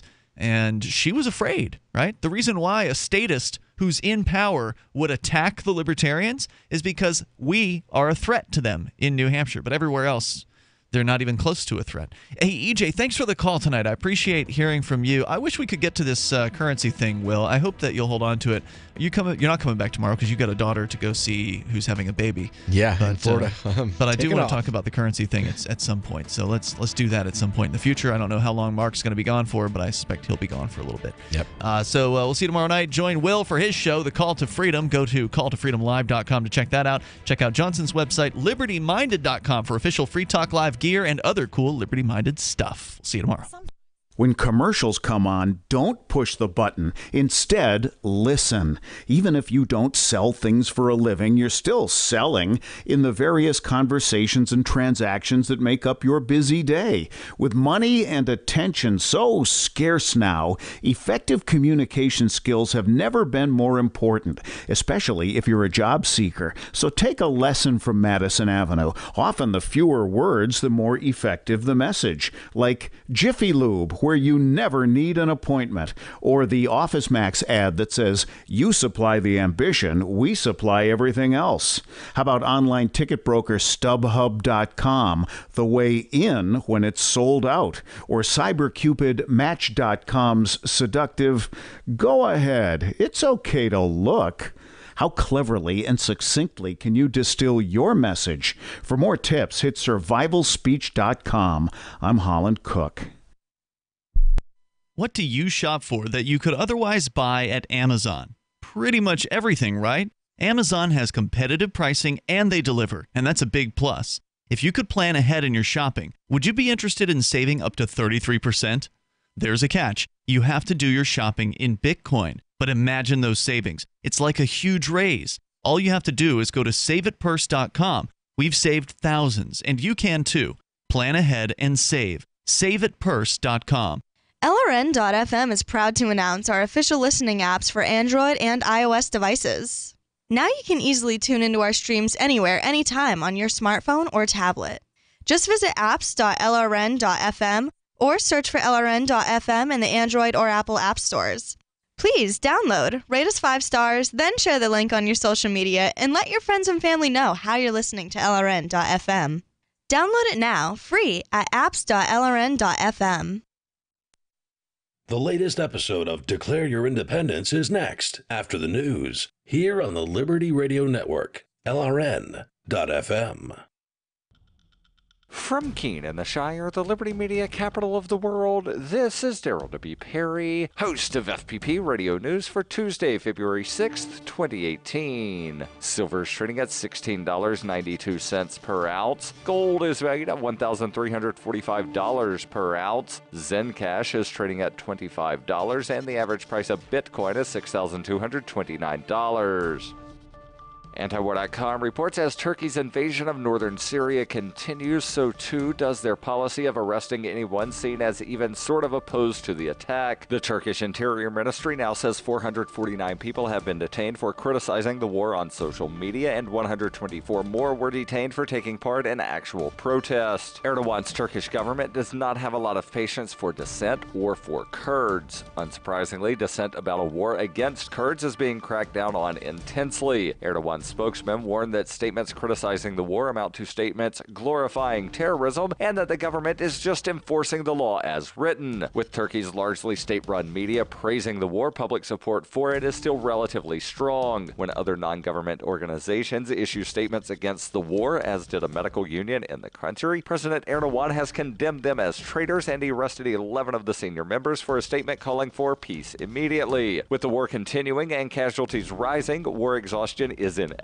For now, however, expressing opposition to the conflict is a very dangerous crime indeed in Turkey. Are you looking for a cryptocurrency that has a focus on users and usability? Then look into Zencash. Zencash has the ability to use both transparent and shielded transactions, with shielded transactions using zero-knowledge proofs. Zencash features global governance with inclusive decision-making, reliable funding for continuous improvements, and documentation and wallets in many languages that are available for Linux, Mac, Windows, and Android devices. Learn more at zensystem.io. That's zensystem.io. Reuters reports Seattle's election authority said on Monday that Facebook Incorporated is in violation of a city law that requires disclosure of who buys election ads, the first attempt of its kind to regulate U.S. political ads on the internet. Wayne Barnett, executive director of the Seattle Ethics and Election Commission, said in a statement that Facebook must disclose details about spending in last year's Seattle city elections or face penalties. The penalties could be up to $5,000 per advertising buy, according to Barnett, adding that he would discuss next steps this week with Seattle City Attorney. It was not immediately clear how Facebook would respond if penalized. Facebook said in a statement it had sent the commission some data. Will Castleberry, a Facebook vice president, said Facebook is a strong supporter of transparency and political advertising. In response to a request from the Seattle Ethics and Election Commission, we were able to provide relevant information. Barnett said Facebook's response does not come close to meeting their public obligation. The company provided partial spending numbers, but not copies of ads or data about whom they targeted. The unregulated nature of U.S. online political advertising drew attention last year after Facebook said Russians, using fake names, bought ads on the social network to try to sway voters ahead of the 2016 presidential election. Moscow denies trying to meddle in the election. Buying online election advertisement requires little more than a credit card. Federal law does not currently force online ad sellers such as Facebook or Alphabet's Google and YouTube to disclose the identity of the buyers. Legislation is pending to extend federal rules governing political advertising on television and radio to also cover internet ads and